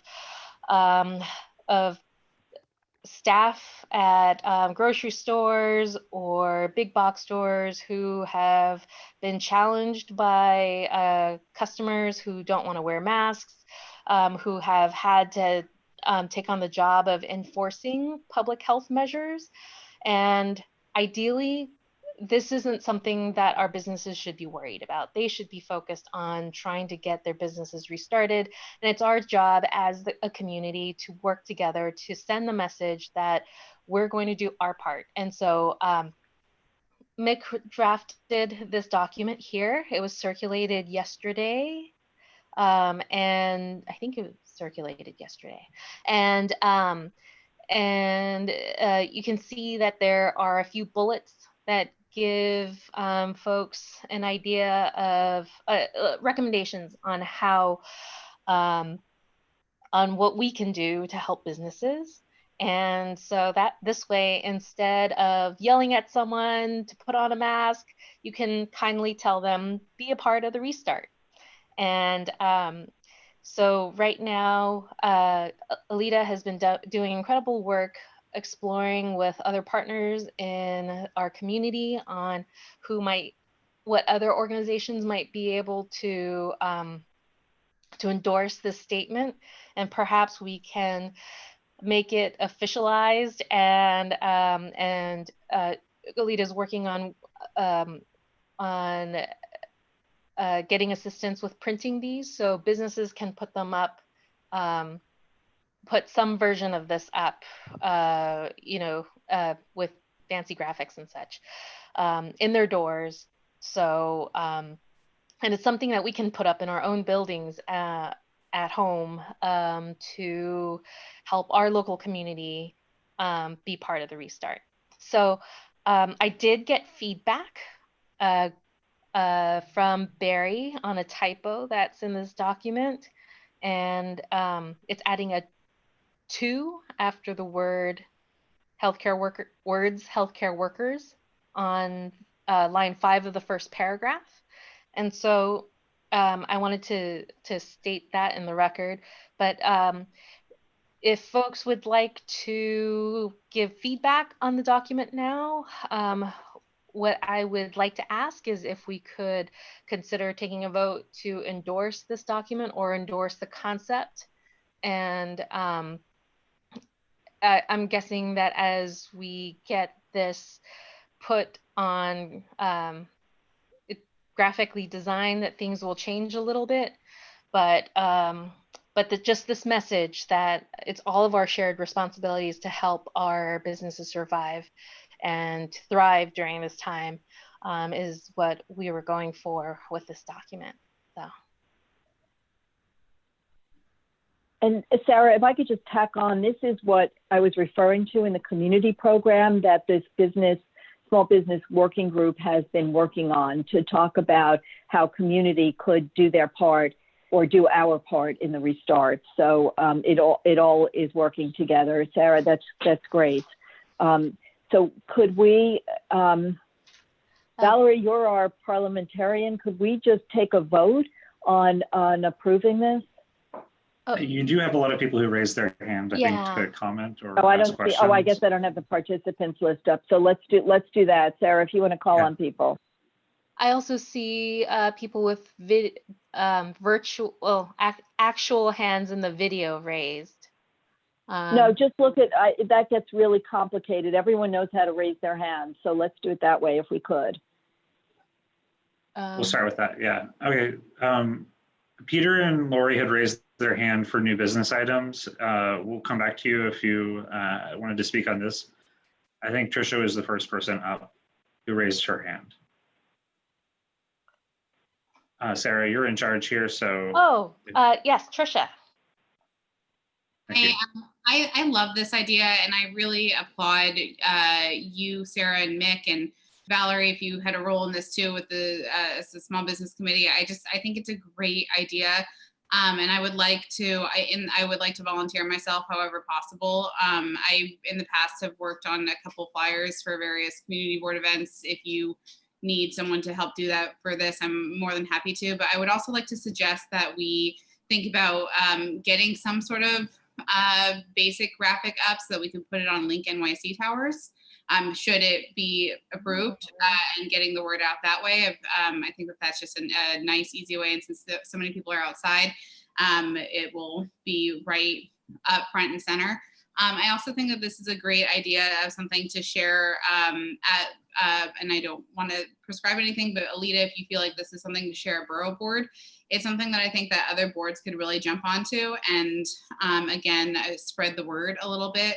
A lot of our bars and restaurants, the ones that are open, I think attract crowds that are not just locals, but folks who travel from other boroughs, or other communities, I should say right now. So I think that it would be nice to get as many folks to endorse this idea as possible. And I think it's a catchy name. I think it's really helpful information.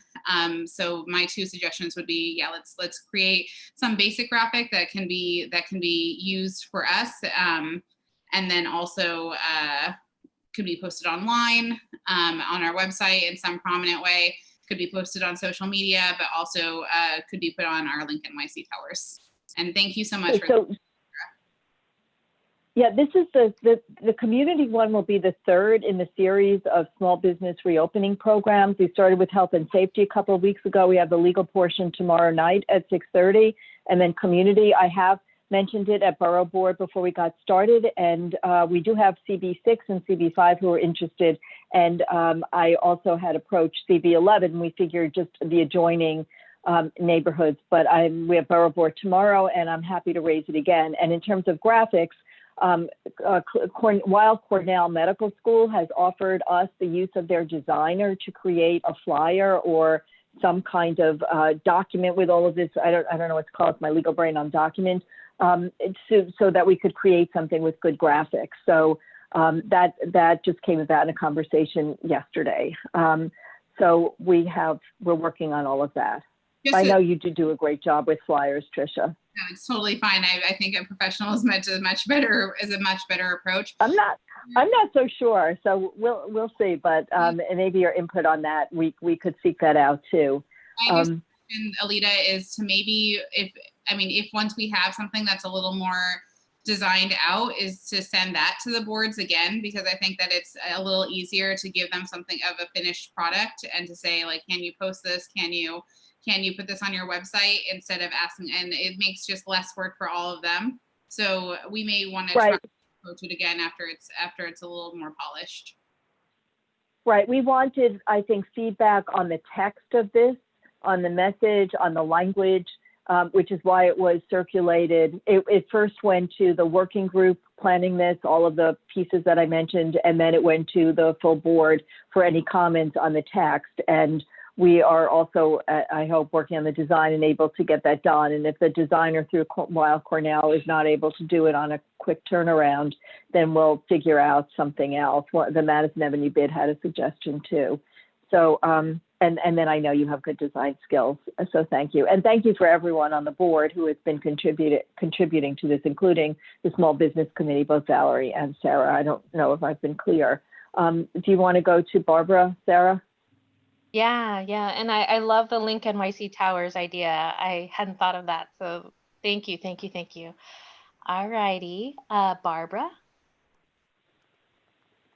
I love this. All we hear is you should wear a mask to make sure that your seniors are okay. And I find it offensive as a senior. And I have been saying, no, it's if you want to get your economy started and you ever want to eat in a restaurant again, wear your mask. The only suggestion I would have, some of it I think is like over and over again. We all know about, if we don't know about washing our hands, there's no hope at all at this point. So because we'll have to make it smaller. So I think that the main points in terms of the restaurant are the social distancing and wearing the mask. are major points that, even though it sounds like it's plain vanilla, we know by walking the streets as I do, that it's not, that's not what is observed.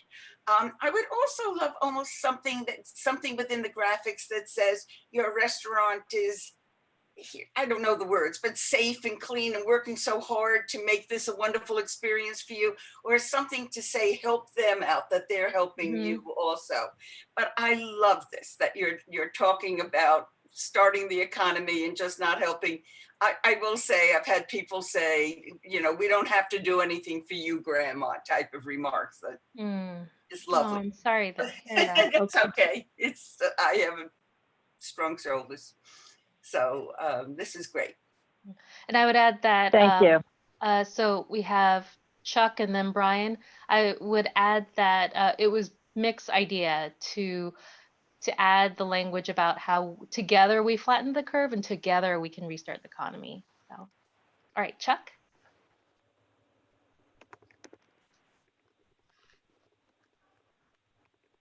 Will, can you unmute Chuck? He oh, is. You did. Okay. Hey, can you hear me? No? Yes. Okay. Yes. Yeah. I'd like to move that we endorse this statement. See if We have a lot of other second. comments. There's plenty of time. I'm just making a motion. You can't pass something until you have Thank a you. motion. And then someone That's can true. Thank you, Chuck. question. We got to have a Thank question you. first. That's true. Thank you. All right. Thanks, Chuck. So Brian put his hand down, so I'm guessing that he was planning on making the same motion. Thank you, Brian. We have Elaine, Sharon, Vanessa, and Rita. So Elaine? Is there a second? Oh, sorry. I think Alita wanted to have more comments because I know there are a few that have. Will, I did, but Chuck isn't calling the question. He just had that on the table. So I think there's still opportunity for people to address this if they'd like. Sorry. We need it. You Thank need a you. second. That's okay then. Thank you, Will. So Michelle has had her thumbs up for a while. Okay. All right, cause. Thank you. Sorry All about right. that, Chuck. Elaine Walsh, please. Elaine, you may have to push a button to unmute. Just 2 comments. I think if there's any need for finances, there's excess money in the budget that we should move on this before June 30th and pay for whatever graphics or whatever work has to be done to do this kind of PR, 1. And 2, my only concern is under make a reservation that the salons and barbershops at this point are not open. And so I'd be a little careful. I'd reword that in saying that, you know, when they are open, unless of course a business is saying, give us your reservation and then once we're open, we will honor it. But I'd be a little careful there because we're making decisions that or comments that are not currently there. And I really would like to follow what the state government is saying at this point about where you can shop, et cetera, et cetera. But as far as paying for this, there is money in the budget. Spend it now, hire the graphics, do whatever you have to do, but get it done by June 30th. Okay. Thanks for that that edit. So after make a reservation, we'll have some statement about once opened, help salons, et cetera, et cetera. So that's a really great idea, Elaine. Thank you. And I leave the budgetary stuff to Alita and Will. Let's see. Oh, where am I? I think it's Sharon. Yeah, thank you. Sharon.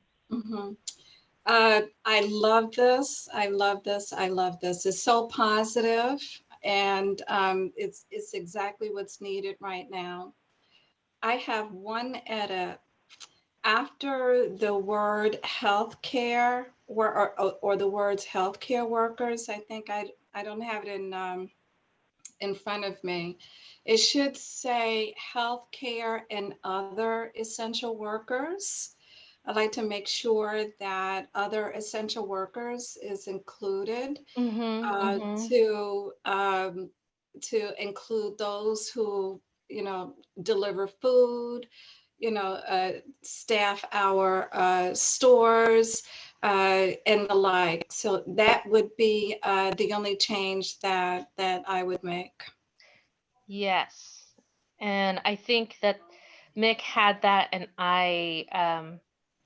in trying to shorten this, I edited that out. So that's on me. And thank you for noticing that. We will add that edit. Okay, great.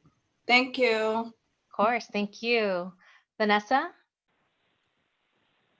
Hi, thanks for sending in advance. I didn't know what drop a dime meant, so I looked it up, and it appears that it is often commonly used for slang to call the police on someone. And so I think in this environment, we should steer clear of that language and come up with another clever rhyme to mean pick up the phone.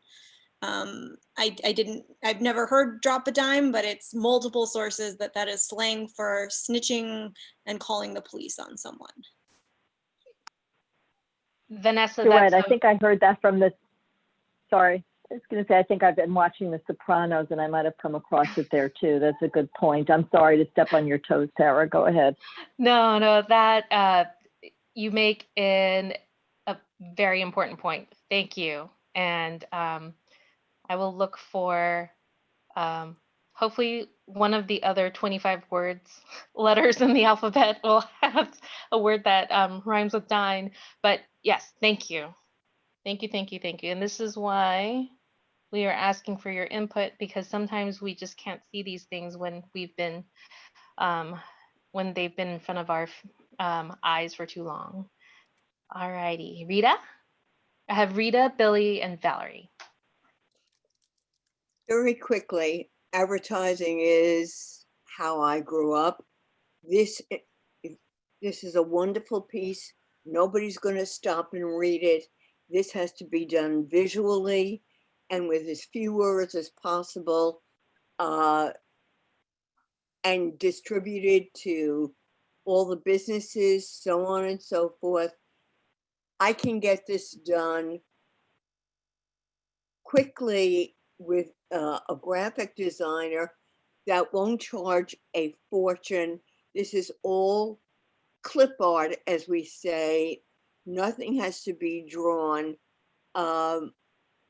And if you tell people what you want, they will look at it and they will read it. They will not stand and read this from top to bottom.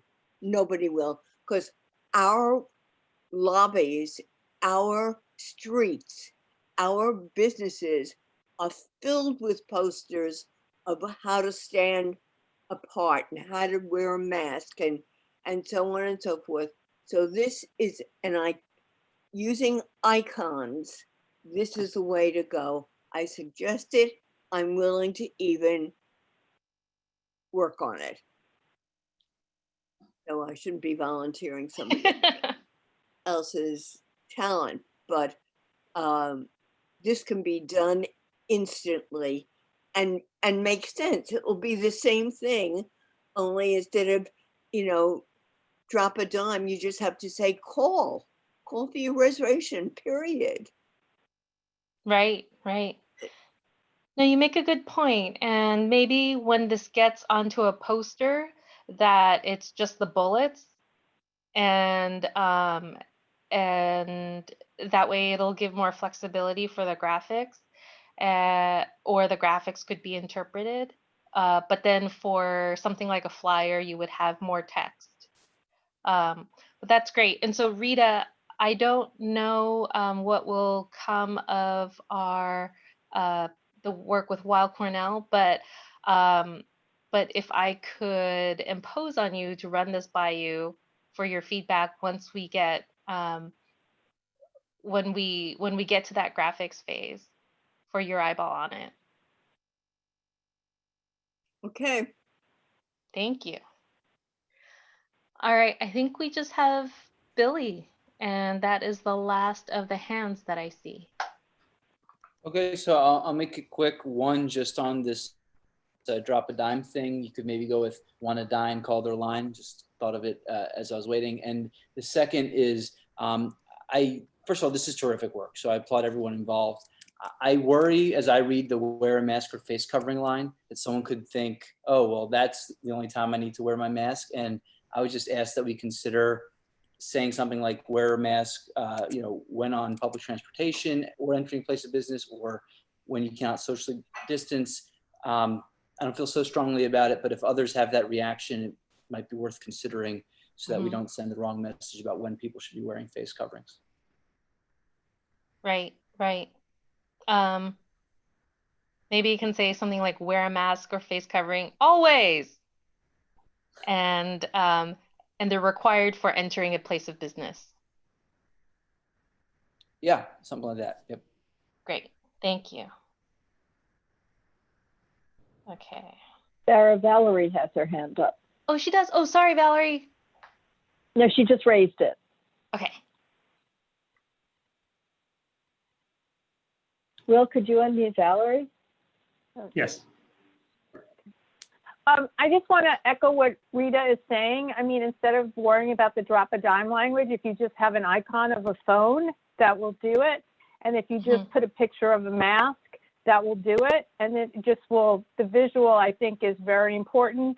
And honestly, even for people who don't speak English, it will help. So if we're trying to reach multiple communities, I think that's just an excellent suggestion. So I just want to echo it, and now I'll be quiet. And I don't want to take any credit for this. This is really Mike's and Sarah's baby. So, just wanted to say that. Thank you. Thank you. Yes. Sarah, I'm sorry. Do you think you're ready to proceed with a vote?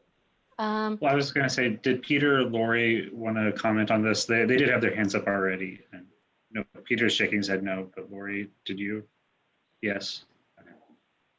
Okay, sorry, Lori. I thought it was for the next item, which would be you. You were correct. You were correct. But during the process of the discussion, as a writer, I was just coming up with a line to substitute in the spend a dime or drop a dime, whatever you were saying, is because you can say want to dine, spend the time, because that's what it is. You're asking people to make a phone call instead of relying on those apps, which take money from the restaurants. That was it. That's a good one. I like that one, Sarah. I don't know. We can talk about that later, but I like that. Yeah. These are all great. And I'm so embarrassed for not having seen that. So Vanessa, I can't tell you enough how grateful I am that you raised that issue. But thank you everybody for your offers to help. I will be calling you, and for all of your improvements to this document. So seeing no other hands other than Peter and Lori who have subsequent items, would someone like to call the question? Call the question. Thank you, Billy. Billy calls the question, and I see Carolina has her hand up, or a second. Awesome. Thank you. There's several other, but. All right.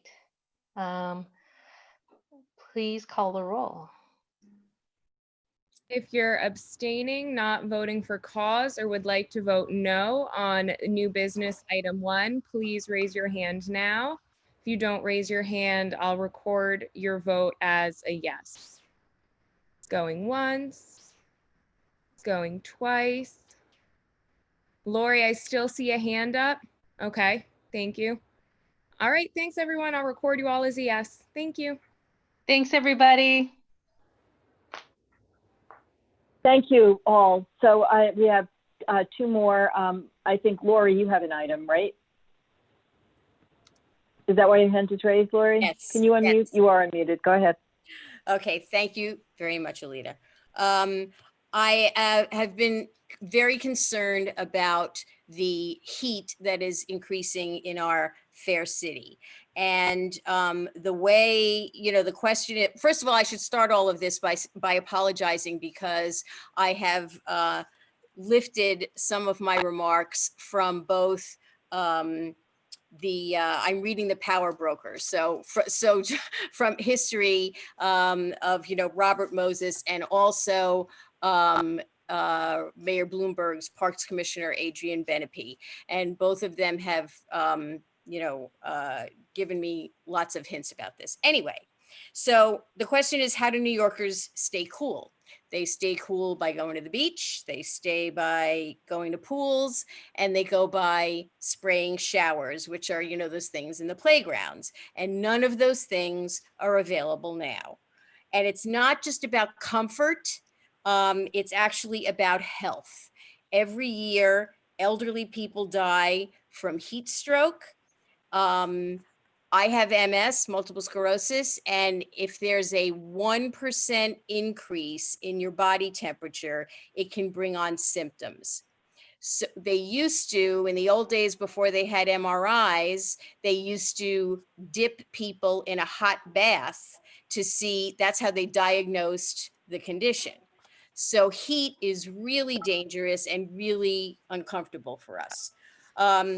So I am proposing that we let the mayor know that we are not okay with him keeping the pools and the beaches closed and the playgrounds closed.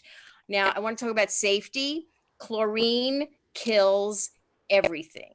Chlorine kills the, polio, the polio virus, all kinds of ugly viruses, and the CDC has said that if the pools are properly maintained and disinfected, that pools are free of the virus.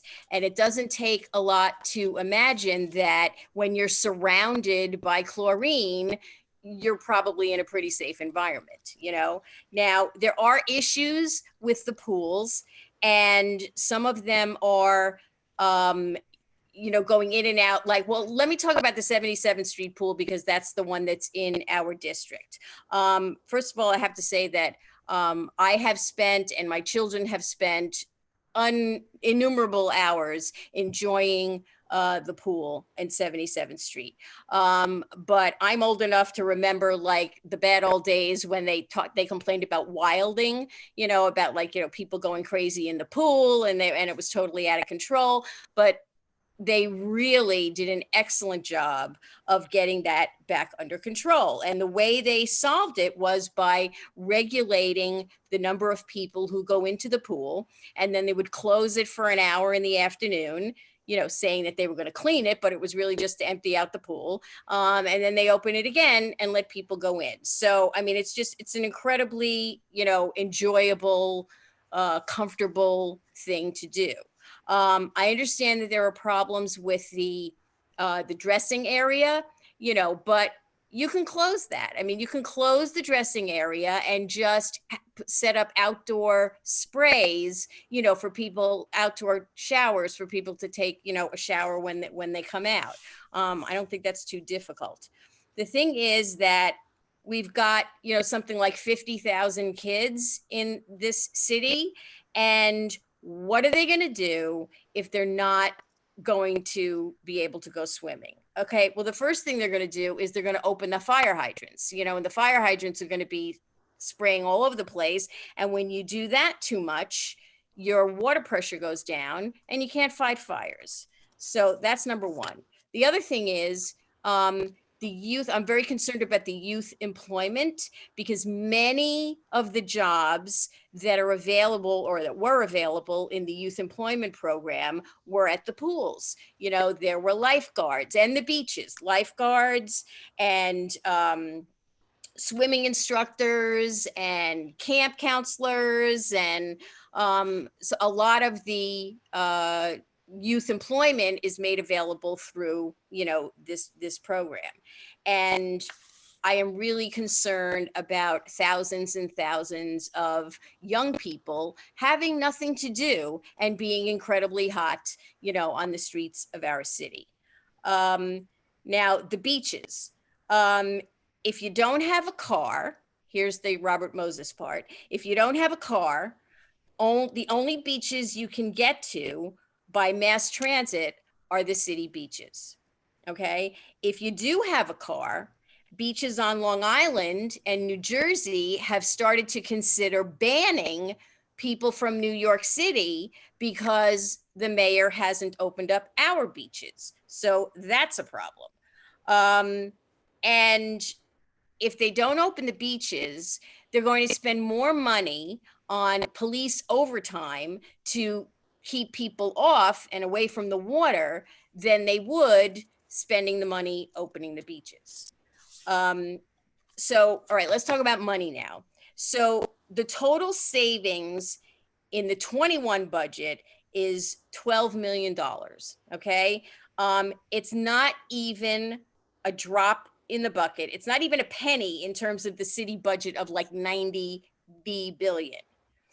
And all of the city agencies have been asked to come up with, you know, cuts because of, you know, what's going on, except the police department has only been asked for a teeny tiny, I think it's a 1% cut. You can check me on the numbers, but I know that everybody is asked to save money except for the police department, which only has a very, very tiny cut, which I think in this environment is not good.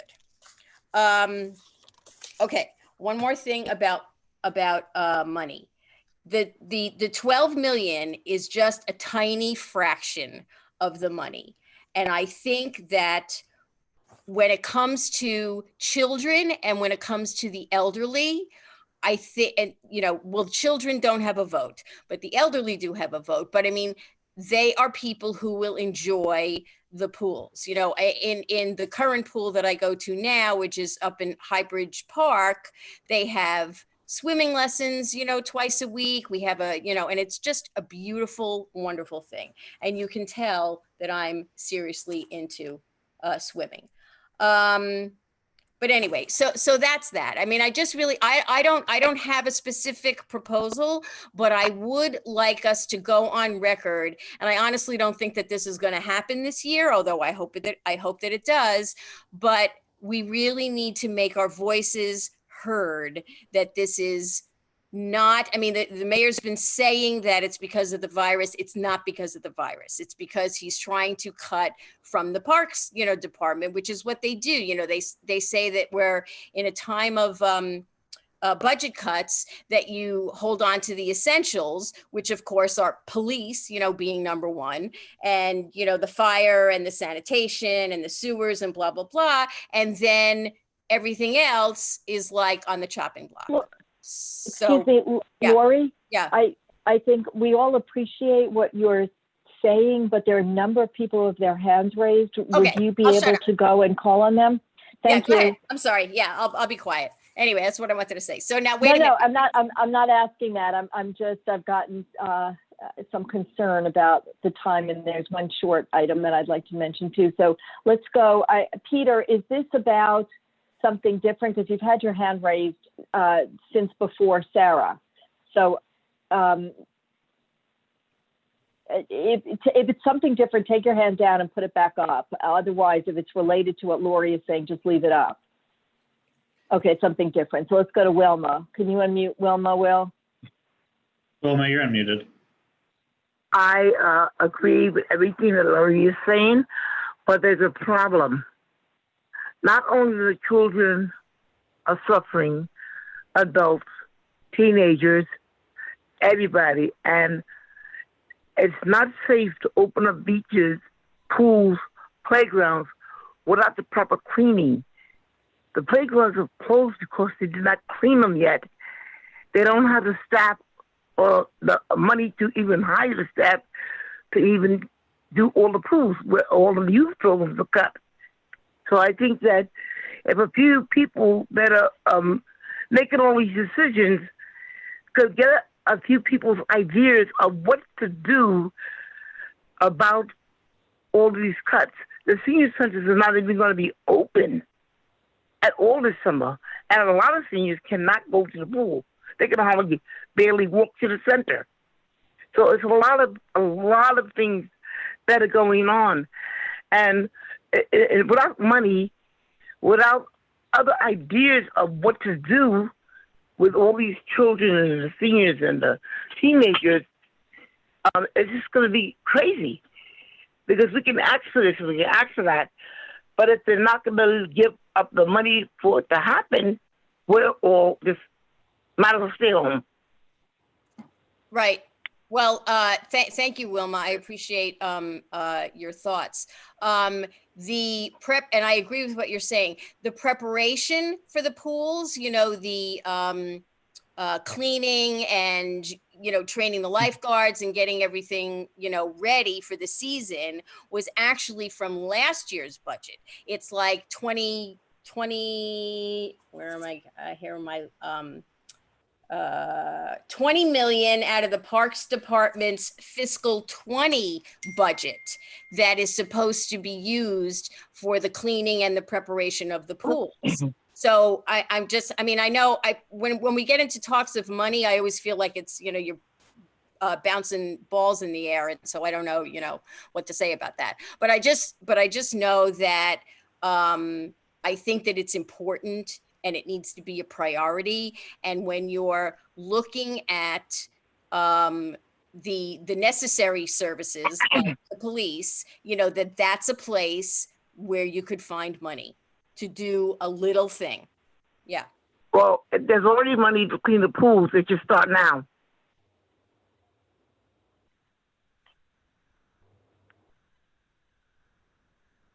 Okay. So who's the next? Do we go like, is Rebecca the next person? Sure. Yes. Yes. I really appreciate you bringing up this issue, Lori. It's something I've been thinking about a lot because I already know people that have gone to the beaches, even though they're closed. And I worry more people will begin doing so, especially with their children and families. And if lifeguards aren't on duty, I think we put ourselves up against a really serious issue where someone could be hurt if they are going to a public city beach, even if it is closed, because, you know, we've all been stuck inside for so long. It will get very hot, like you said. So I'm very supportive of finding a clean, safe way to open up the pools. I do understand there is some budgetary money from last year, like you said.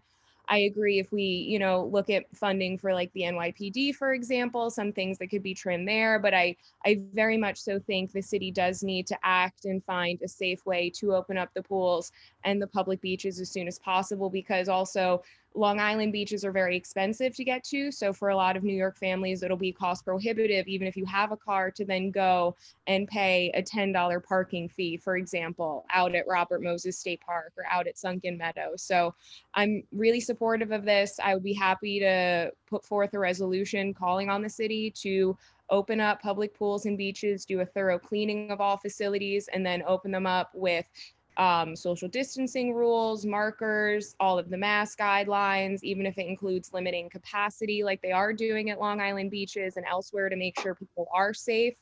But, you know, if there's a second, I think we definitely should move on a resolution just to add our voices to the chorus on this issue. Thank you. All right. I think Elaine Wall. I don't know the order that people have raised their hands, Wilson. Yeah, I'll read the order right now. Okay. It is Elaine and Barbara Rutter.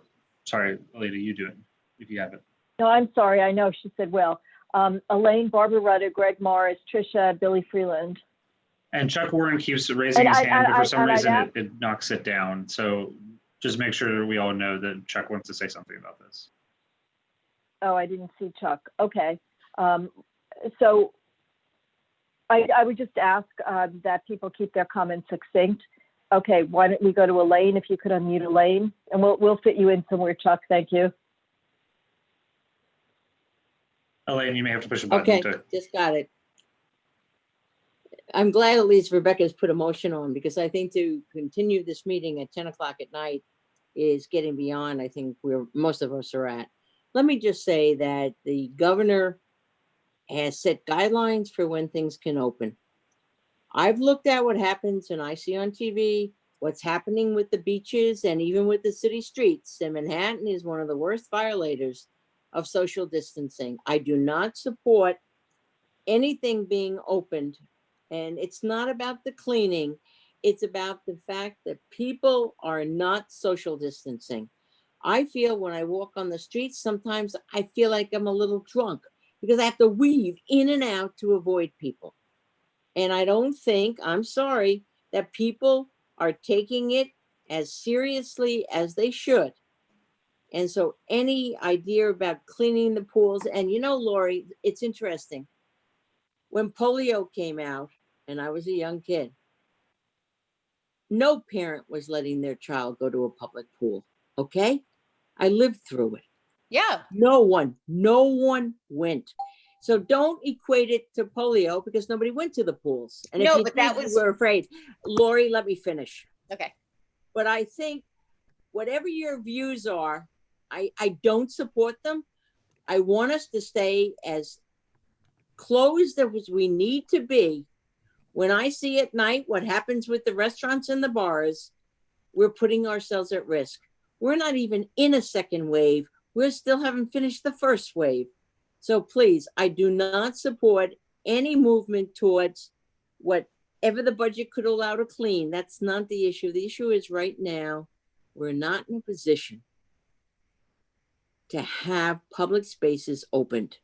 And as far as Long Island beaches, those are restricted because everyone pays a fee to park.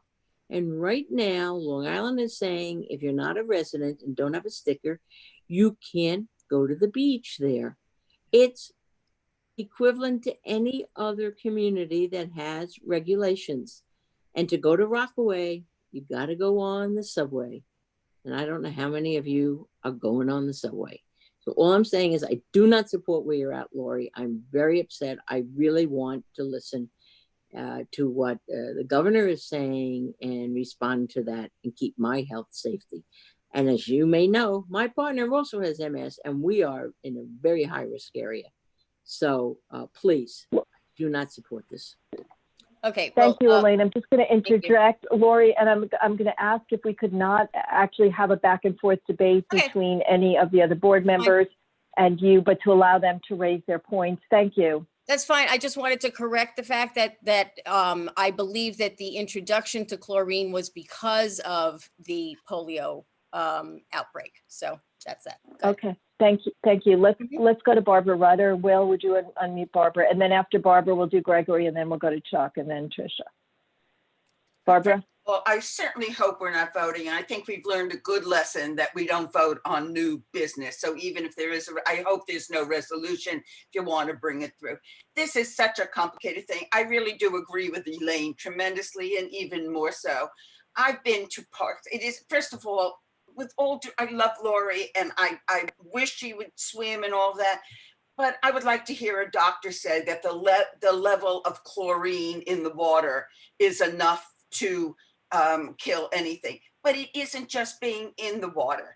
First of all, in the water, your head is out of the water, and we know that breathing is what makes it much worse. It's standing on those lines. I've been with kids on the lines. It is not safe at all.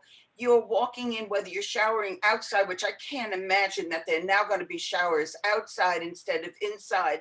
Everybody is walking in there. They're not going to be cleaning it. This is something that needs a lot more discussion. And with all due respect, I do not see this being safe. And anybody with any knowledge is saying beware of a second and possibly a third wave. I certainly don't think we need to add to this at this point. But if we need more discussion, it's not at 10 o'clock at night when it's under new business. Okay, thank you. Greg. So good evening, everybody. I just want to say very quickly, I run the Stanley M. Isaacs Neighborhood Center, and we serve children, young adults, and seniors. And I just wanted to pause to say, Lori, I really appreciate you in your comments acknowledging a bunch of different things. You highlighted the city budget, and budget is really a statement of values, and how it is that the budget gets used in order to be able to address needs, I think is an important point always for our board to consider. The second thing I want to say is you also flagged the needs of older adults, vulnerable communities, and the reality that this is a city that is going to experience heat waves. And right now it is not equipped to be able to ensure safety. And as a provider of services, social services, and a protector of the safety net, we're not getting a lot of direction either from the city in terms of how to keep older folks cool, to be able to serve children and adolescents during the summertime. As you may have heard, summer youth employment is not expected to happen. There's no budget for that right now. And so I just want to sort of say, I appreciate that what you've brought to the table. I think pools are part of a larger conversation about how this city is going to care for itself, especially care for those who have pretty unique needs as the summer progresses. I guess my challenge to the board, to my colleagues, is to think about what we do between this meeting and the next meeting we have, as citizens, as community members, as partners, to be able to figure out how to ensure that our community is safe, and also that folks who are really vulnerable are cared for during the summer and beyond. Things are very, very hard right now. The city is not giving a lot of direction. Neither is the state. We know the city and the state don't get along. The city budget could be catastrophic for older adults and for children. There's no summer programming. And I just think it's really important that we as a body continue to think about all the strategies we can use together in support of each other to care for our neighbors between now and our next meeting. Okay, I'm going to jump in and make a suggestion. There are a lot of other people who have their hands raised. And at the same time, there are a lot of comments that it's getting really late and this is not an adequate way to discuss such an important issue. So I'd like to make the suggestion, there wasn't a second to the motion, that it be discussed and raised as a joint item with HSS and Parks, and be taken up in an opportunity or in a forum that there could be a whole lot more detailed discussion. And maybe you guys could bring in somebody to address some of the differing opinions on the safety, on the budget, on the health issues, and see if something could be worked out that has more specific parameters that the board would be able to support. Would that work for everybody? A lot of thumbs Lori, up. this is not to undercut what you're saying, which is important, but the amount of people and the varying opinions and the emphatic ways in which a lot of these opinions have been expressed just illustrate to me how important this issue is and how it should get an adequate airing and hearing. So No, why don't I just want to, can I do, because this is time sensitive, you know, so can we have Rebecca Lamort present, you know, her proposal and see where that goes? I mean, because it's like, you know, if we wait until our next meeting, you know, then the summer's going to be half over anyway. So, well, there could also be a letter depending on what happens at another meeting. I just think there is a lot. There are 1, 2, 3, 4, 5 more people who would like to speak, and there is a wide range of opinions. But let me just ask you, if you and I don't know who's going to count this up really quickly. If you want to have a vote now, just lower your hands. You can raise them again to speak if you want to do that. Just lower your hands. If you'd like to vote on a resolution now, just raise your hands. Okay, so there are a couple of people. If you'd like to have this heard at a different meeting in a way that we may still be able to have an impact, But there would be an opportunity. I'm sorry, I'm just pitching this a little bit because I do like to give everyone an ample opportunity to express themselves, and I'm concerned that we're not going to have that here. And then even if there is a vote, that people will not feel comfortable with an outcome either way. If you'd like to wait and have this discussed, and Lori, you're a co-chair of HSS, you could talk to other committees about trying to do this before the end of the month. Just raise your hand if you want to have this done at a later time with a different opportunity. Okay, I see a whole bunch of hands. I'm not even going to count them, but that looks to me like it is a lot of people, and certainly more than the people who voted, which were 2, I think, to have it heard now. So I would suggest that, and come back, we'll find a date when you have your committee or your committee in conjunction with others, an opportunity. There are a lot of really adamantly expressed or adamant views here, and well expressed passionate opinions. So I want to give everyone a chance to be heard while giving your idea an opportunity to be manifested with exact parameters so people know what they're voting on as well. So why don't we do that? Okay, since everyone seemed to vote on that. Okay, and this is where Zoom is hard. So Peter, you had your hand raised on something. So we're going to do that, and you'll talk, and we'll send out once a date and committees are set on, we're going to send something out and e-blast that. And so also, so the community has a chance to weigh in too, because as you and Greg have pointed out, there are a lot of different groups in the community that may have opinions on this too. Peter, you had your hand raised. Did you want to say something? Yes, and I'm going to speak briefly, but I want to let you all know that on Monday, the Youth and Education Committee is going to have a session on racism. And I personally think it's one of the larger issues today, one of the larger issues of my lifetime, and even one of the larger issues in the country. And it's actually going to be, and I actually can say this with confidence, a fabulous session. It's going to be led by 3 high school students from LaGuardia High School. I've heard their work. They are beyond impressive. I mean, literally, if you think of the great orators and the thoughtful people you've ever listened to, these happen to be young people, are that. The theme of the session is getting real on racism, learning from our New York City students as our teachers. So it'll be 6:30 to 8 p.m. I also, if you go to the announcement, there's also a link to a session, a LaGuardia High School town hall where they spoke. They actually spoke at the end of the session, but it is fabulous. It's one of the most impactful things I've ever heard. I hope you'll consider coming and joining us on Monday, 6:30 to 8 at the Youth and Education Committee meeting. Have a great night. Thank you. Thank you. And on the issue of racism and social injustice, I've reached out to all of the Manhattan community boards to try and organize different programs together with different boards taking the lead and all having representatives. So I've heard from 4 other boards besides us, excuse me, and they're all interested in joining up and doing something, and I'm waiting to hear from the other boards. I will mention it again, excuse me, at Borough Board. That would be great. Okay, the one issue that I would like to raise is potentially for a vote is that the mayor has convened various panels and committees to talk about COVID, and no community board, he has not invited any community boards to participate on any of these various panels or committees.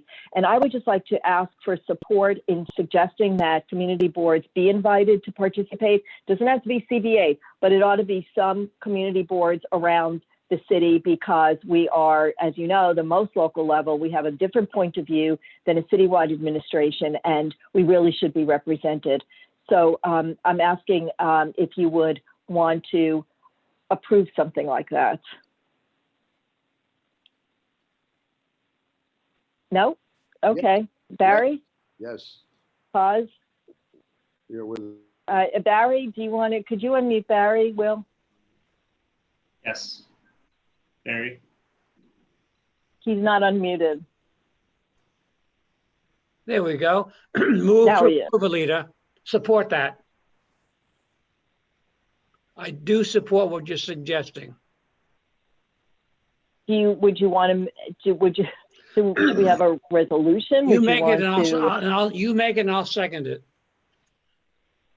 Okay, well, I guess I would ask for a resolution supporting the participation of community boards on any administration panel, committee, or group to discuss anything related to COVID-19. Second, Thank you. call the question.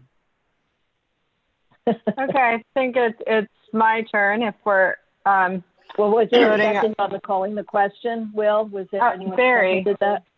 Yes. No, Barry called the question. He can't also second it. Seconded. Second. Okay. by Billy Thank and you. Rebecca. Okay. Thank you. So if you're Valerie has her voting, hand wait, up. before I don't we- know if that matters. Before we do that, Valerie has her hand up. Could you unmute her? Thank you. No, she doesn't Valerie? want that.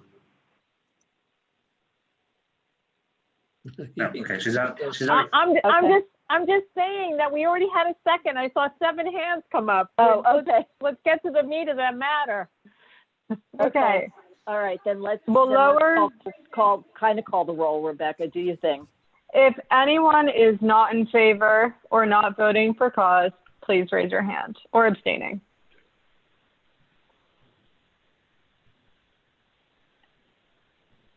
Seeing none, it is a unanimous approval minus 1 person who I believe has left. Carolina had her hand raised for a second and it disappeared. Carolina, did you want to vote in a different way? Rebecca, you can She's ask shaking her her. hand now. Okay. Okay. Sorry, no as in she wants to vote no, or That's unclear. Well, let's unmute. hi there. Okay, hi there. No, it's fine. I will go with the group and vote yes. Okay, thanks. Valerie has her hand raised again. I'd like to make a motion to adjourn the meeting. Seconded. Okay, I just want to make sure that the vote is set, and I appreciate everyone supporting that. And so I think Marco is probably seconding. So with a grin on your face, Valerie, I'll say the meeting is adjourned. Yeah. Well, you have the grin. Okay, thank you everyone so much. Good night. Rebecca, do you just want to read into the record the vote count for that last one, if you're still there? Yeah, I'm still here. I believe that because I still saw Jane, so I believe only Elizabeth left. So my guess is it's 45-0. Okay, great. Thank you. Sorry. You were still here. And it's the still vote on- recording. The vote on the transportation item 3 was 39-6 to 1 abstention, and the first new business item was 36-0. Thank you. Thank you both. I'm going to stop recording. Thanks, Will. I'm going to take it off YouTube. Good night. Have a great night. Good Bye, night, guys. everyone.